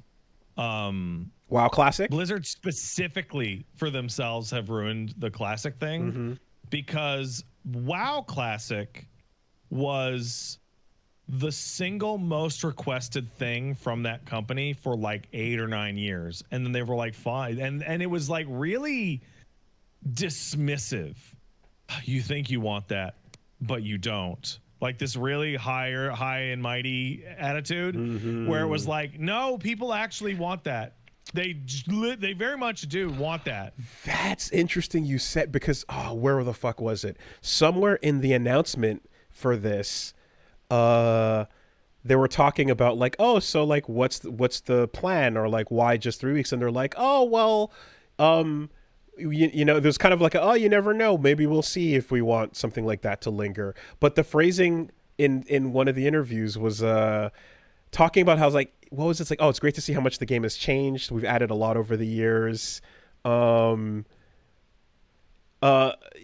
there's a lot of format changes. We want to. It's some. You can go back and experience the way it was when it first launched. It almost like there was something to it where that kind of sounded almost like, hey, you can go back and see how nuts and crazy it was, so that you can appreciate the current thing. Yeah, you know, like it is now. Look how crazy and wild and great dumb it used to be. Now you'll appreciate. You know, I almost got that vibe from it. When they did that with WoW Classic, I have a lot of friends who are like, yeah, no, this is better. It was better. I like it better. The old WoW was better. And then you get to like, oh, you know what? Well, at least they're remastering their games like Warcraft 3. Oh, you mean the game they took away from you and then ruined? Warcraft 3 was removed off your Blizzard account and replaced with Warcraft 3 Reforged, which is ruined. And then they removed Overwatch from being able to be played and replaced it with Overwatch 2, which is worse. But also, like I've said every day, every time I ever talk about Overwatch, that Overwatch is the only game I have ever played in my life that every single patch made it worse. Every single change was worse than the version before. It's the only game I have ever seen like that. In the trailer, it was like 3 weeks, 2 tanks. You know, and as they're doing a little countdown, and then they specifically show you Mercy doing the full team Rizz, and you know, all the other infamous things. So, yeah, people would be a lot less mad about everything if they went back and redid Warcraft 3 Reforged. But I do think it's the same subtext you're mentioning here of like, man, look how dumb and busted it was. Don't you appreciate the new thing more? No. As a result, I think that energy is coming through here too. I hope people can see our willingness to experiment and take risks. You probably wouldn't label doing a classic mode as a risk. We're experimenting with more format changes for Season 13, different team sizes, 6v6 formats in Season 14, and there's going to be limited time events. And this. So when's this classic? When's that running? November 12th to December 3rd. December 3rd. Oh. It's 3 days before Marvel Rivals comes out on the 6th. You don't say. So we've gone from the Blizzard. Is that so? We have gone from the Blizzard that is so confident about the quality of their games that they are actively planning their open betas and releases to kill other games. You remember the open beta for Overwatch was announced to kill Battleborn? I'm sure you remember that. Yeah, Marvel Rivals releasing on December 6th. And they would announce World of Warcraft release dates to kill other games as well. And we've now moved it to make sure you do this classic event before Rivals comes out. Oh shit. The sabotage. Hey, remember the original? Come on back. Don't go away. Don't go over there. And you know what? I mean, shit, it might work if the whole team gets fucking arrested and locked up by the time it launches. Yeah, that's pretty wild, actually. Like, maybe Some Overwatch dudes over at Rivals getting fucking money launderer right arrested. right hey, that's it. You go, hey, check out the classics, check out the old, don't look over there. You're like, nah, fuck you, Blizzard, you're not gonna trick me, I'm gonna look over there. And you look over there and you see a fucking police car pulling up and dude's getting slammed in the back seat. Sirens are going off. What the fuck is happening over at Rivals?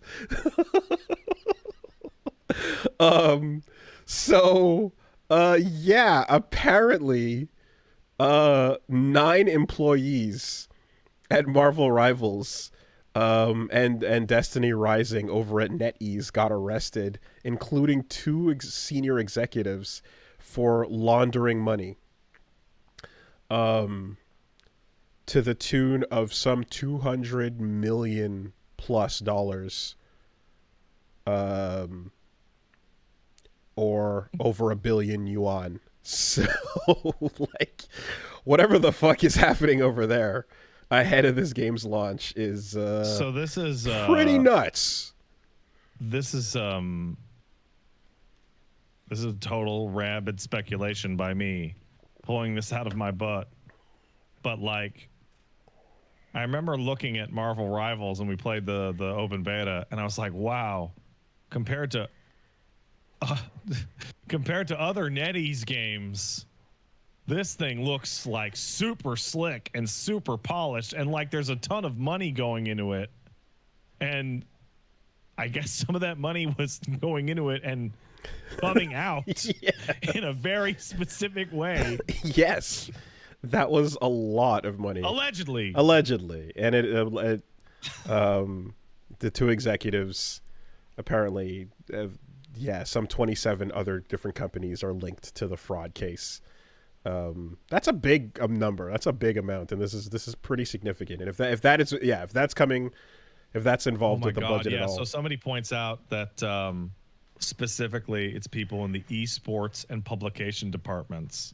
And that makes perfect sense, right? Okay. Yeah, I'm going to pay this player $400,000 a year to play esports. Does that player exist? Totally. Or They're even right over there. Or not even the team and the players, but even just the establishment of a league, right? Oh, I'm going to need this chunk of the budget to create the league and plan the events and do the whole thing. You know, it could just be as simple as that. You know what, man? Esports is catching up. Esports. Esports is catching up. People that are going to prison for financial crimes, they're catching up, baseball. The drugs aren't here yet, but Adderall is already on the table. Here. They are absolutely here. Man. So, but here's the thing. Like, Overwatch is just playing a sad old game of like texting you back, sending letter dumps even after being blocked, you know, trying to find sideways ways to hit you up on like WhatsApp or Overwatch is like, hey, you remember how good we were together before I fucked your boss and torched your clothes? Look at the photos. My phone just sent me this memory. Good Man, times. Isn't this great, you know? Oh, my reel reminded me of how good we were.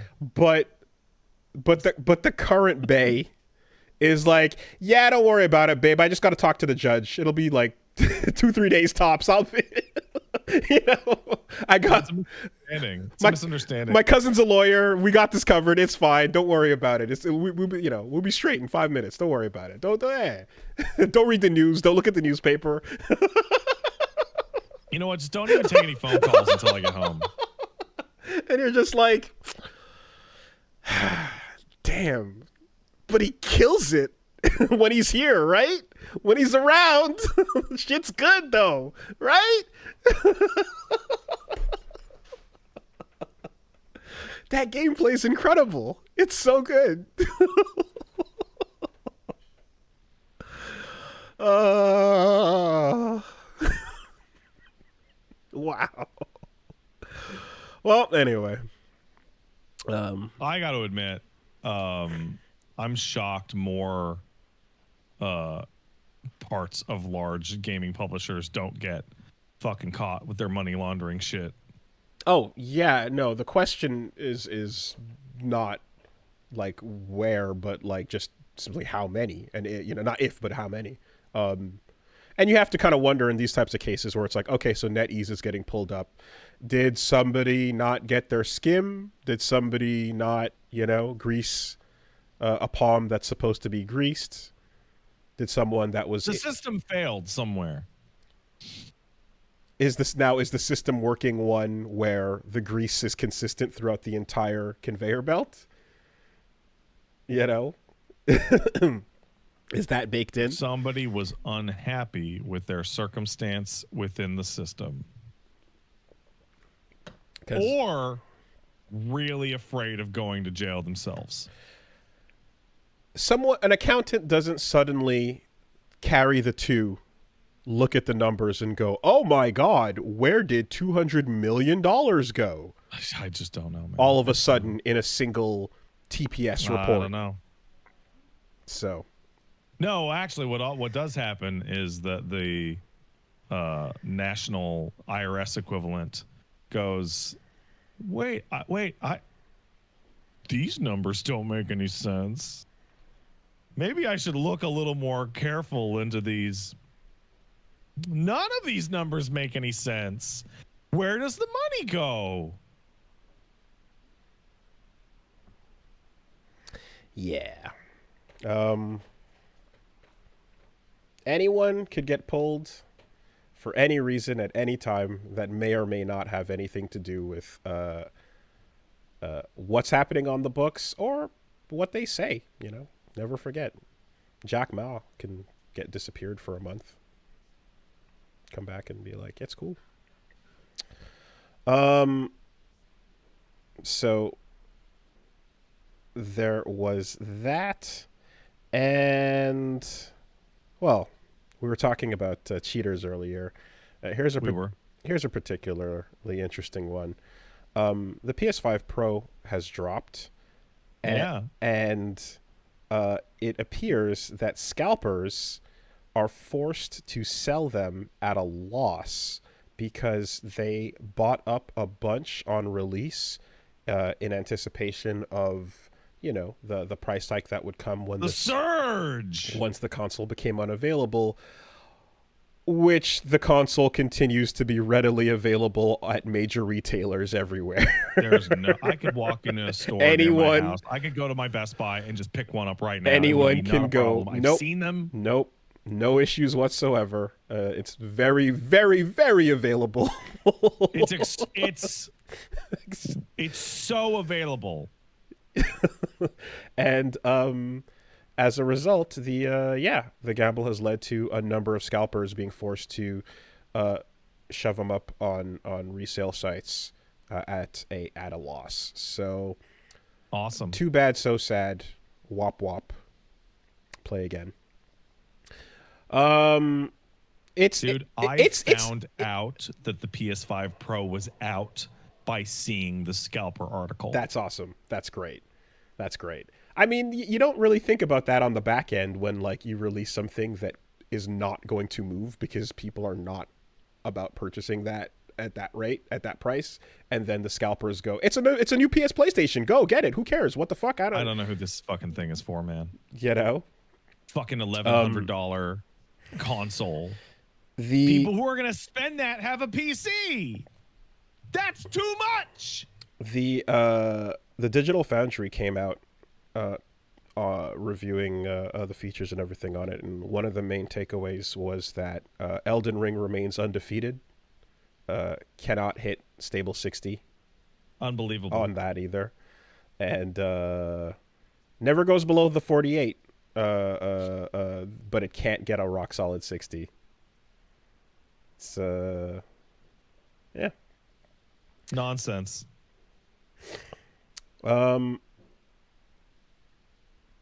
I do wish that it were not once per decade that a scalper come up in story would happen, but I'll take him wherever we can get him, I suppose. Hey, you know what? Hey, you know what? We're not going to hear a scalper come up in story about the Nintendo ounces or whatever the fuck it's going to be called. What's the Switch 2? Is that the? I didn't hear that. What's that? The ounces is the code word that code name that came out for the Pokemon shit. Oh yes. Right. But you'll get ready to fight to get one of those things. Get ready to fucking kick a mother of four down the stairs and steal her Switch 2. It's mine.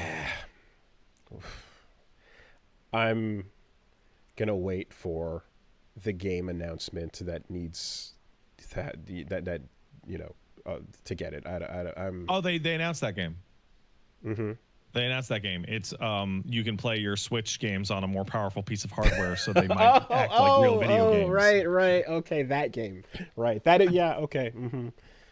That old console mover. Age of Calamity, Hyrule Warriors may actually be coming out. Sure. See, but the thing is, if you're going like Metroid Prime 4 or whatever, it's like, okay, well then when that exists and there's a trailer and a release date and a thing that I know is going to occur at a point in time, at that point in time I can go and deal with it. But there's no benefit necessarily if I'm not really going to be doing much with it. My shit's collecting dust right over there, you know. Yeah, I just when there's a reason to interact with it is when I'm down to go. I don't have to get in early particularly. There are so many Switch games that I would like to play that every time I pick them up and play them, I go, oh.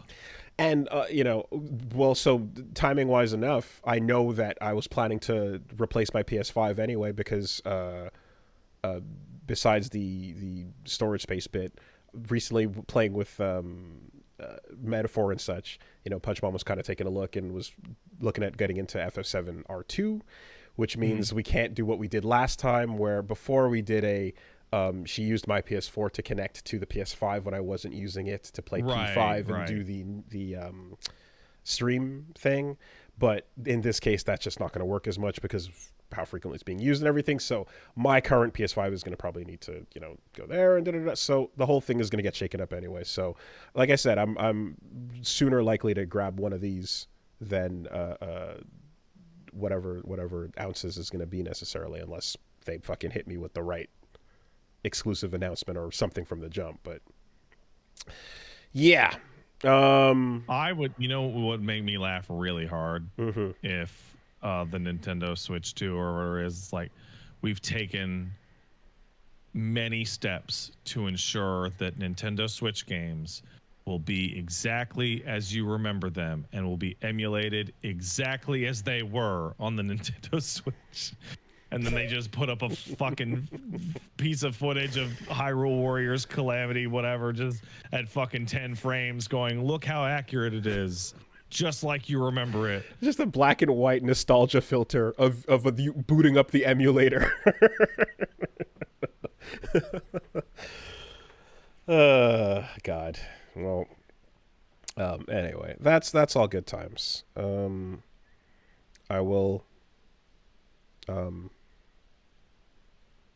Oh, do we have the Nintendo Pal World lawsuit on there? Oh, no, but I was going to say. So here's the fun bit. I'm just going to fly right through it. I'll let you know about the Pro. Nintend's patent lawsuit against Pal World. Like, the details have come out, and it's exactly what people thought it was. It was like throwing the ball and catching the monster. And just really lame ass mechanical shit that tons of other games do. 3 in particular, yeah. Yeah.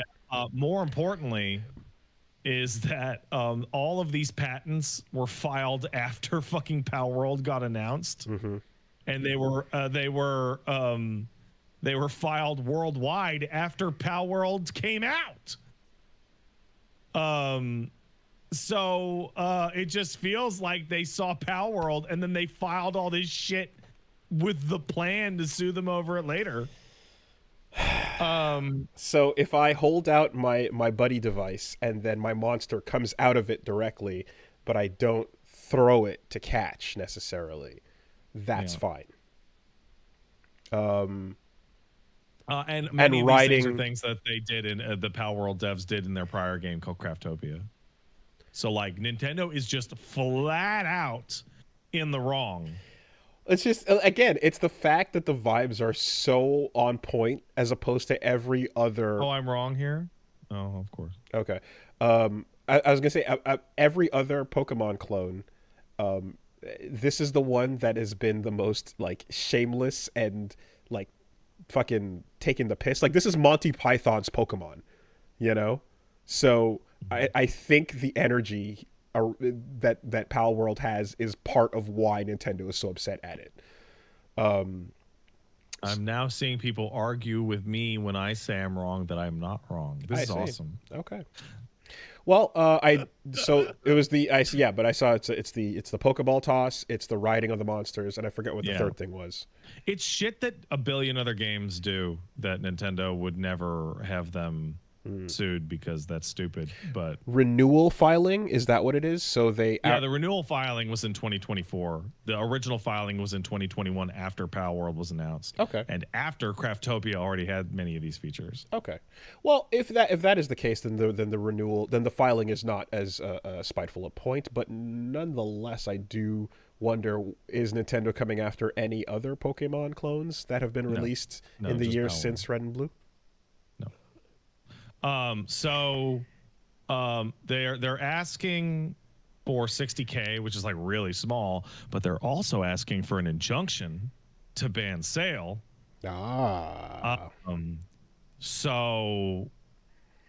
apparently I saw some lawyers talking about how fighting the lawsuit could cost millions because of just the time and hours required and patent laws and all that shit.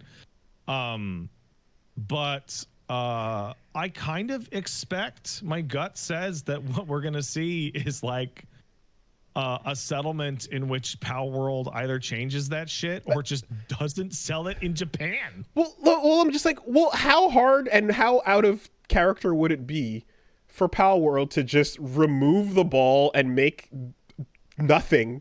You know, like whatever, some light appears from the sky and it just appears, whatever. And then, okay, you don't fly on it, but you maybe Ben-Hur chariot it. Turn it. You know what? Have it. You're attached. Scoop up dead pals into a fucking drum and resurrect them. Yeah. Fuck it. Like, I don't like throwing a cube, I think is not going to work. I think the throwing of the object is going to be the problem. So, whatever. It light in the sky shines. It comes. Who the fuck cares? Some bullshit happens and then your pal is on screen, flying on the backs of the things or riding on the backs of the things as a mount. It's crazy that mounting is an issue compared to any other game that has that concept and how, these are stupid, dumb changes that they can make in a game. Nintendo's evil and they're stupid and they're the most regressive anti-consumer, anti-innovation developer / publisher in the industry, period.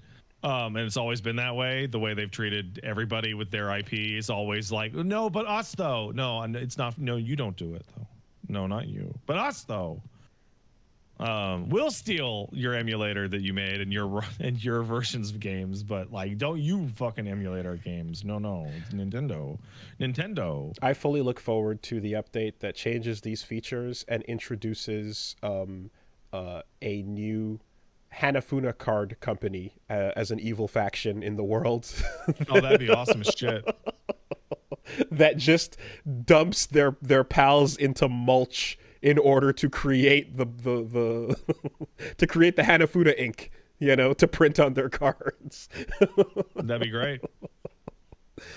Yeah. All right, let's take some letters. Hey, if you want to send a letter in, send it to castlesuperbeastmail@gmail.com. That's castlesuperbeastmail@gmail.com. Wait, I wanted to call to everyone's attention a new game announcement that looks pretty cool. It's called Acts of Blood, and it is the Raid ×Sifu. Okay, well okay, I'm okay. Yep, go check it out. I got that gritty Raid style character fighting in the rain, doing Sifu shit. Beat him up. Looks like a thing. Calling it to your attention. There's a demo available, and I'm wow, that really is just Raid /Sifu. Yeah, like that's I can't describe it any other way. Acts of Blood. I'm gonna check out to see what's going on. Philippines is doing some stuff. We'll see. Cool. All right. We got a letter coming in over here. Hey, Pat and Wooly, every once in a while, historians will dig up a jar of honey or pickles that's been preserved for decades. Would you eat a decades-old pickle? Thank you for your time, Gabe. I wouldn't eat a pickle that's fucking fresh from the goddamn jar right now. Oh, there you go.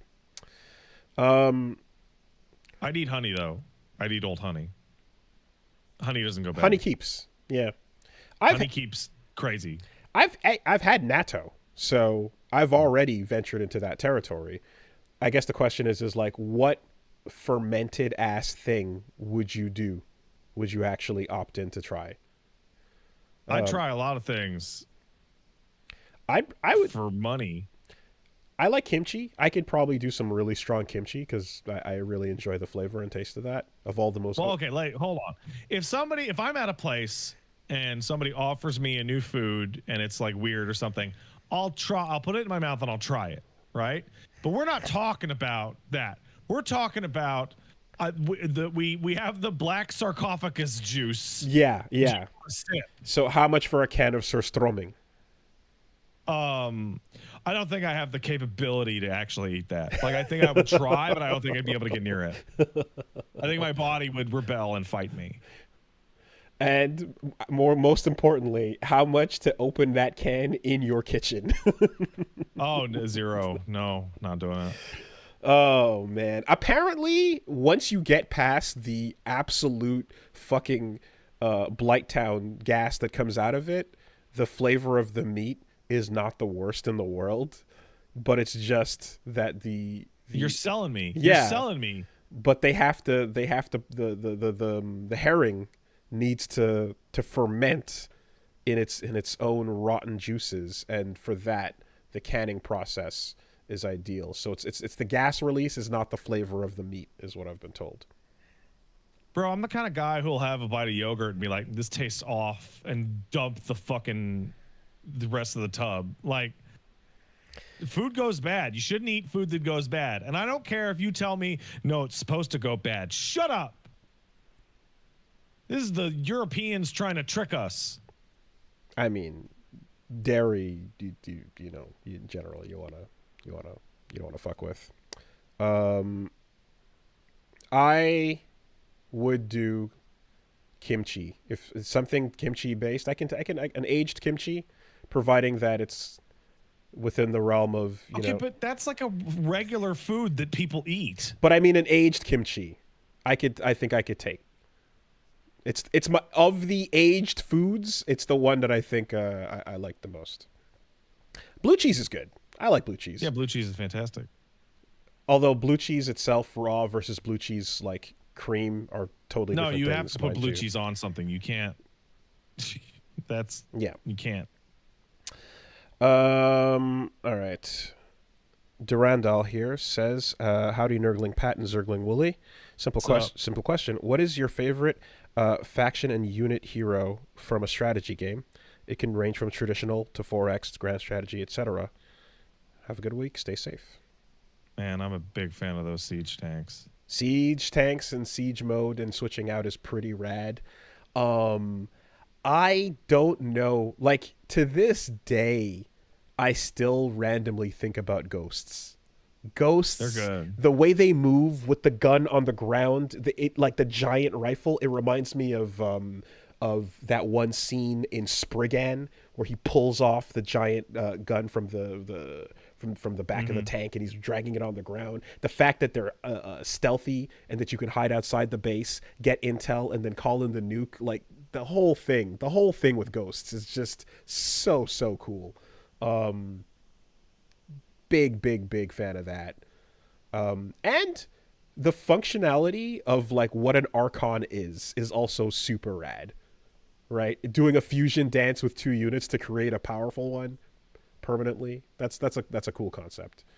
So there are an enormous amount of units that I would say fit this thing for me from Dawn of War 1. They're the Warhammer 40K units. Okay. there's I forget the name of it, but the final unit for the Necron in Dark Crusade was this absolutely ridiculously gigantic floating pyramid that just vaporized everything that came near it. Okay. And it was the coolest fucking thing. Okay. Special shout out to the canine in Red Alert. Simple. Oh yeah. Simple but effective. You put a dog down, a soldier runs by it. Rah! Unit lost. Oh man, you gotta. Oh, the mammoth tank from CNC Gold is so good. And you know what? Grenadiers from Command and Conquer Sure. as a generic Sure. unit were so good. Tanya. Oh yeah, Commando from Command and Conquer. Okay. Absolutely. For me, Tanya, Red Alert. Hit the building. Tesla coils. Sick. Yeah, those are the faves. Man, I wish real-time strategy games weren't just completely fucking dead. Did they not just evolve into MOBAs?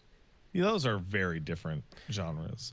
That's like saying I wish beat 'em ups came back, and you're like, but fighting games are here. Yeah, I know, and I know that like the same audience moved on to that one as well.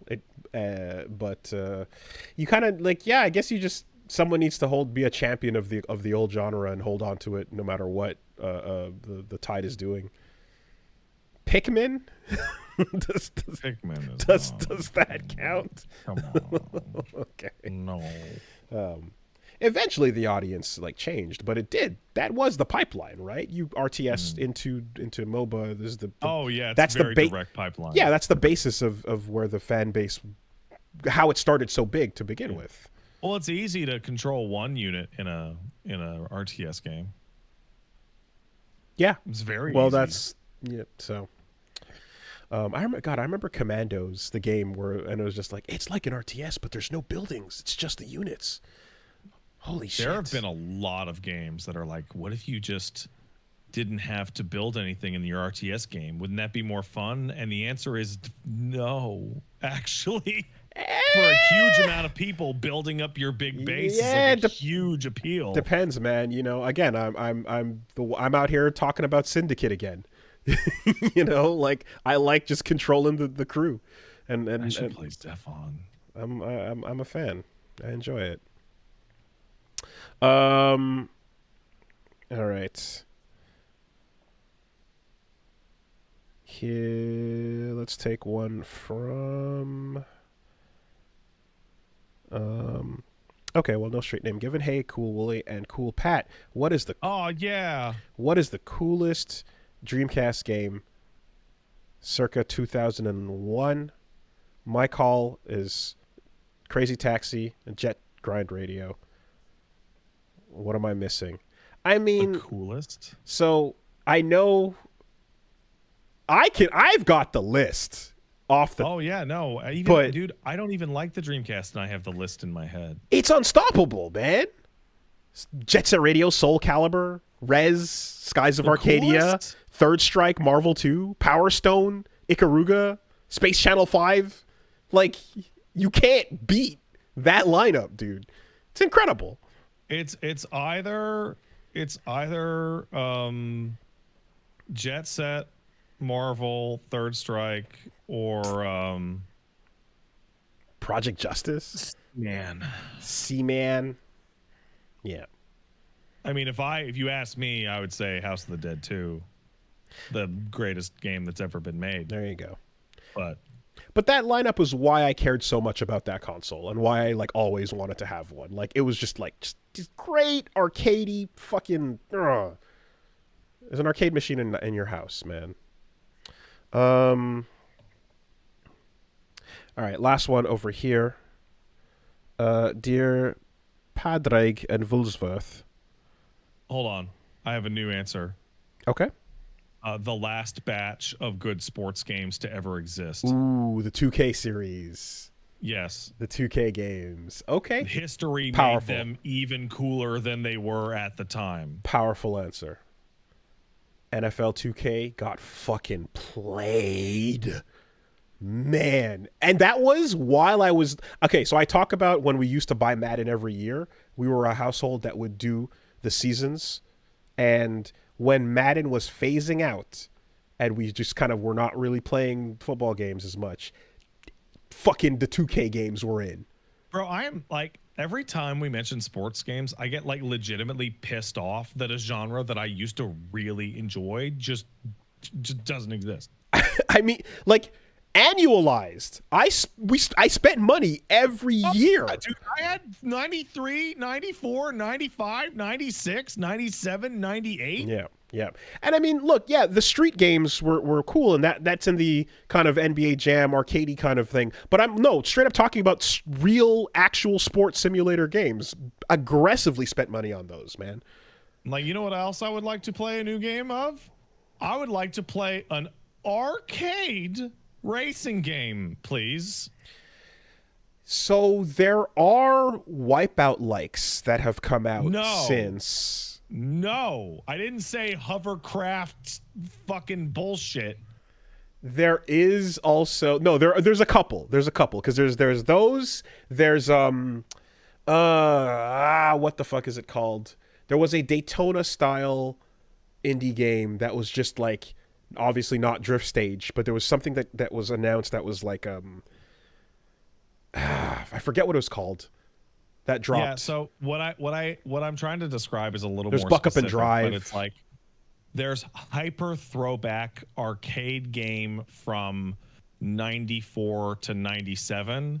But when I say I'd like to play an arcade racing game, I mean every single racing game that came out between Need for Speed 2 and Burnout Paradise, in which they were more or less realistic cars, but they controlled like an arcade racing game. I think the last one of those was Hot Pursuit 2, and it's awesome. But that's beyond the actual age of going to the arcade and popping a quarter in to play one of these things. Because when you say that, I think of, I popped money into Daytona, I popped money into Cruisin', or fucking Hydro Thunder or some shit like that. Someone in chat says should play Forza. I've played Forza. Forza is a fucking Gran Turismo clone. That's not what I want. I wouldn't use arcade to describe.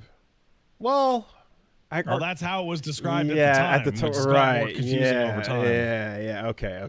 It got extra confusing when versions of Need for Speed 3 and 4 became arcade machines. Okay. I'm like, if I go to the movie theater and I see that machine there, that's the arcade style racer I'm thinking of. Like that, the ones that would be at the theater. Anyways. I just want to play Burnout. I just want Burnout to exist. Driving games, not driving sims. Yeah. No one ever called those driving games ever.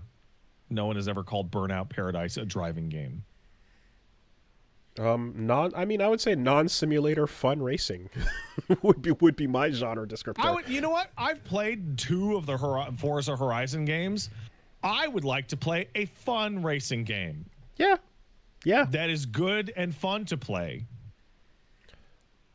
Top Gear 2 lives in my heart forever. Split Second for me. Mm-hmm. Man, Split Second. Great answer.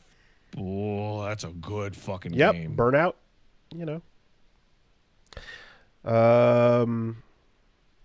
All right, and last one over here, Der Patrick and Vulsworth. What's up? You ever experienced a scenario where inaccurate leaks and negative doom posting in a community have unfairly poisoned the discourse around the release of something you were looking forward to?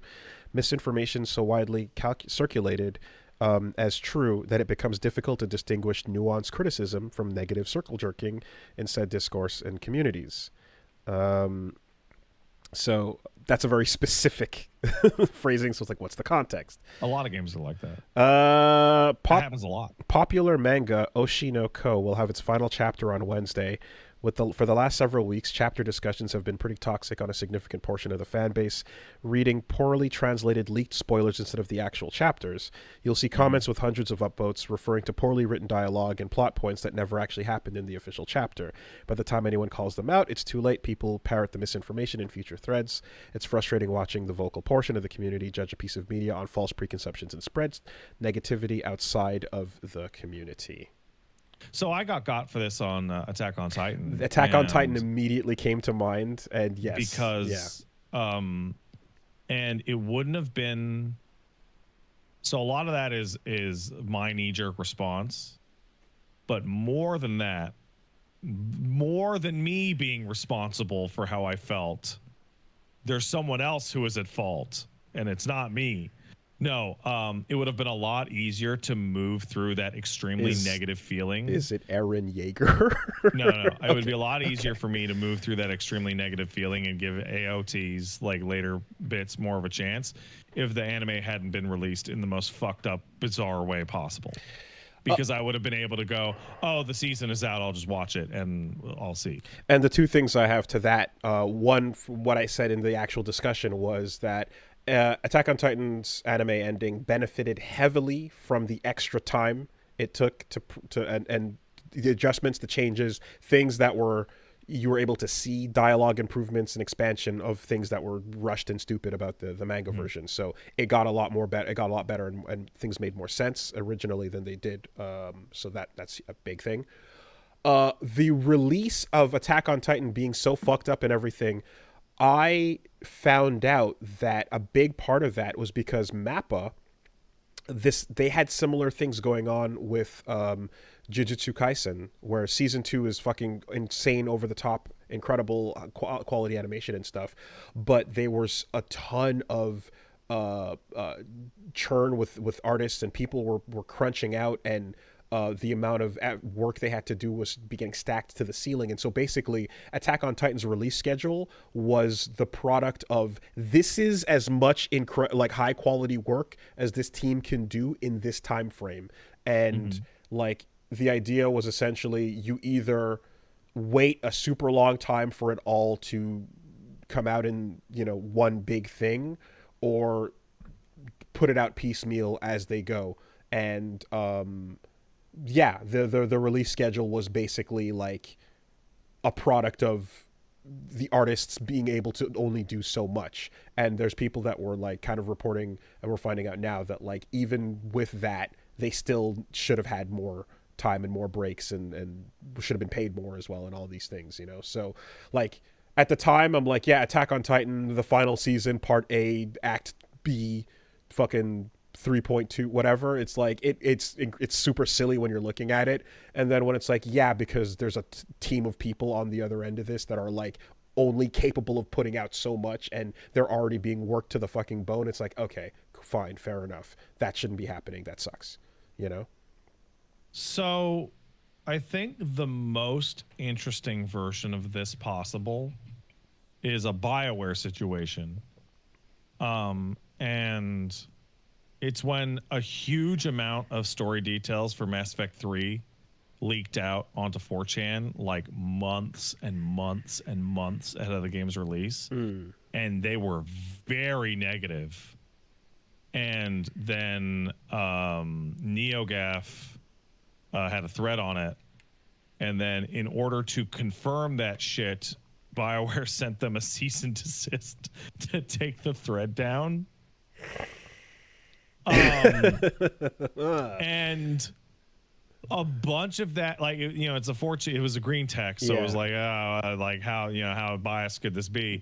But it created this like very negative aura around the game. And then when it came out, they did rewrite some of the stuff, but like most of that shit was in there. Streisand effect. The gut feeling of that can't possibly be that stupid was then given to you with, yes, actually it is. Oh man. And was just like it was just the worst of all possible worlds. Just the idea, like there was ending shit in there, and people were like, there's no way. And that led to the questions to Casey Hudson about what the ending would be like, to which he responded, it's not going to be red, blue, or green. And then it literally was red, that. blue, or green. Yeah. Just the worst possible version of events. But just the idea of like a green text thread, and then it's like OP's full of shit, and then it's like OP posts a fucking cease and desist. Like, well, then why are their lawyers coming at me? Yeah. Hard confirms. Well, and there you go. And to be fair, like, reading plot points wildly out of their own context always sucks unless they're what you were wanting. Like, always. Why do you do it? Pardon? Why do you do it? Why do I do it? Well, you've done it. You've done it a couple times with. Because I'm stupid. Okay. Is that what you want? No, I'm just like there are times when the wiki dive will just never satisfy, you know. But I guess if there's an upper limit on how much you can give a fuck about said thing to begin with, then, you know. So, like, sometimes it doesn't always suck. Like, I remember when I failed out of playing Horizon for the 3rd time in a row, I was like, I'm just going to look up the twist. I want to know what the fucking twist is. Okay. And then I looked it up, and I was like, oh, that's pretty good, actually. Like, I like that. So there is some tilt to it, right? But yeah, no, this was a situation where it's like the leaks came out and they were really bad, and you were like, nah, and it's like, no, it totally was just, it was exactly the thing you were worried about. Boy, they should have taken that time to look at reaction to that and maybe put the goddamn ending better. Well, no, because the only thing worse than all of the above is the deliberate swerve after the public finds out or guesses what you're gonna do, like Lost or Game of Thrones or fucking Star Wars type shit, where it's like, oh no, the writers saw that people online figured it out and decided to specifically go against that shit. Well, Wooly, don't forget, Wooly, that Mass Effect 3's new direction had already swerved because people were starting to figure it out. So this leak was a reaction to the swerve. Fucking Westworld, dude. Fucking Westworld. Every time. No, you know what? It's a one-season show. Don't worry about it. It is a one-season Anthony Hopkins masterpiece. And that's all there is to it. Man. God, I wonder if you asked him about, like, season 2 and beyond, if he would just punch you. Was he in it? It feels like I'm pretty sure no. Then does he even know? And I feel as if he might just punch you if you asked him. Which is the correct response, you know. Anyway. All right. That'll do. Have a nice day, everybody. Goodbye.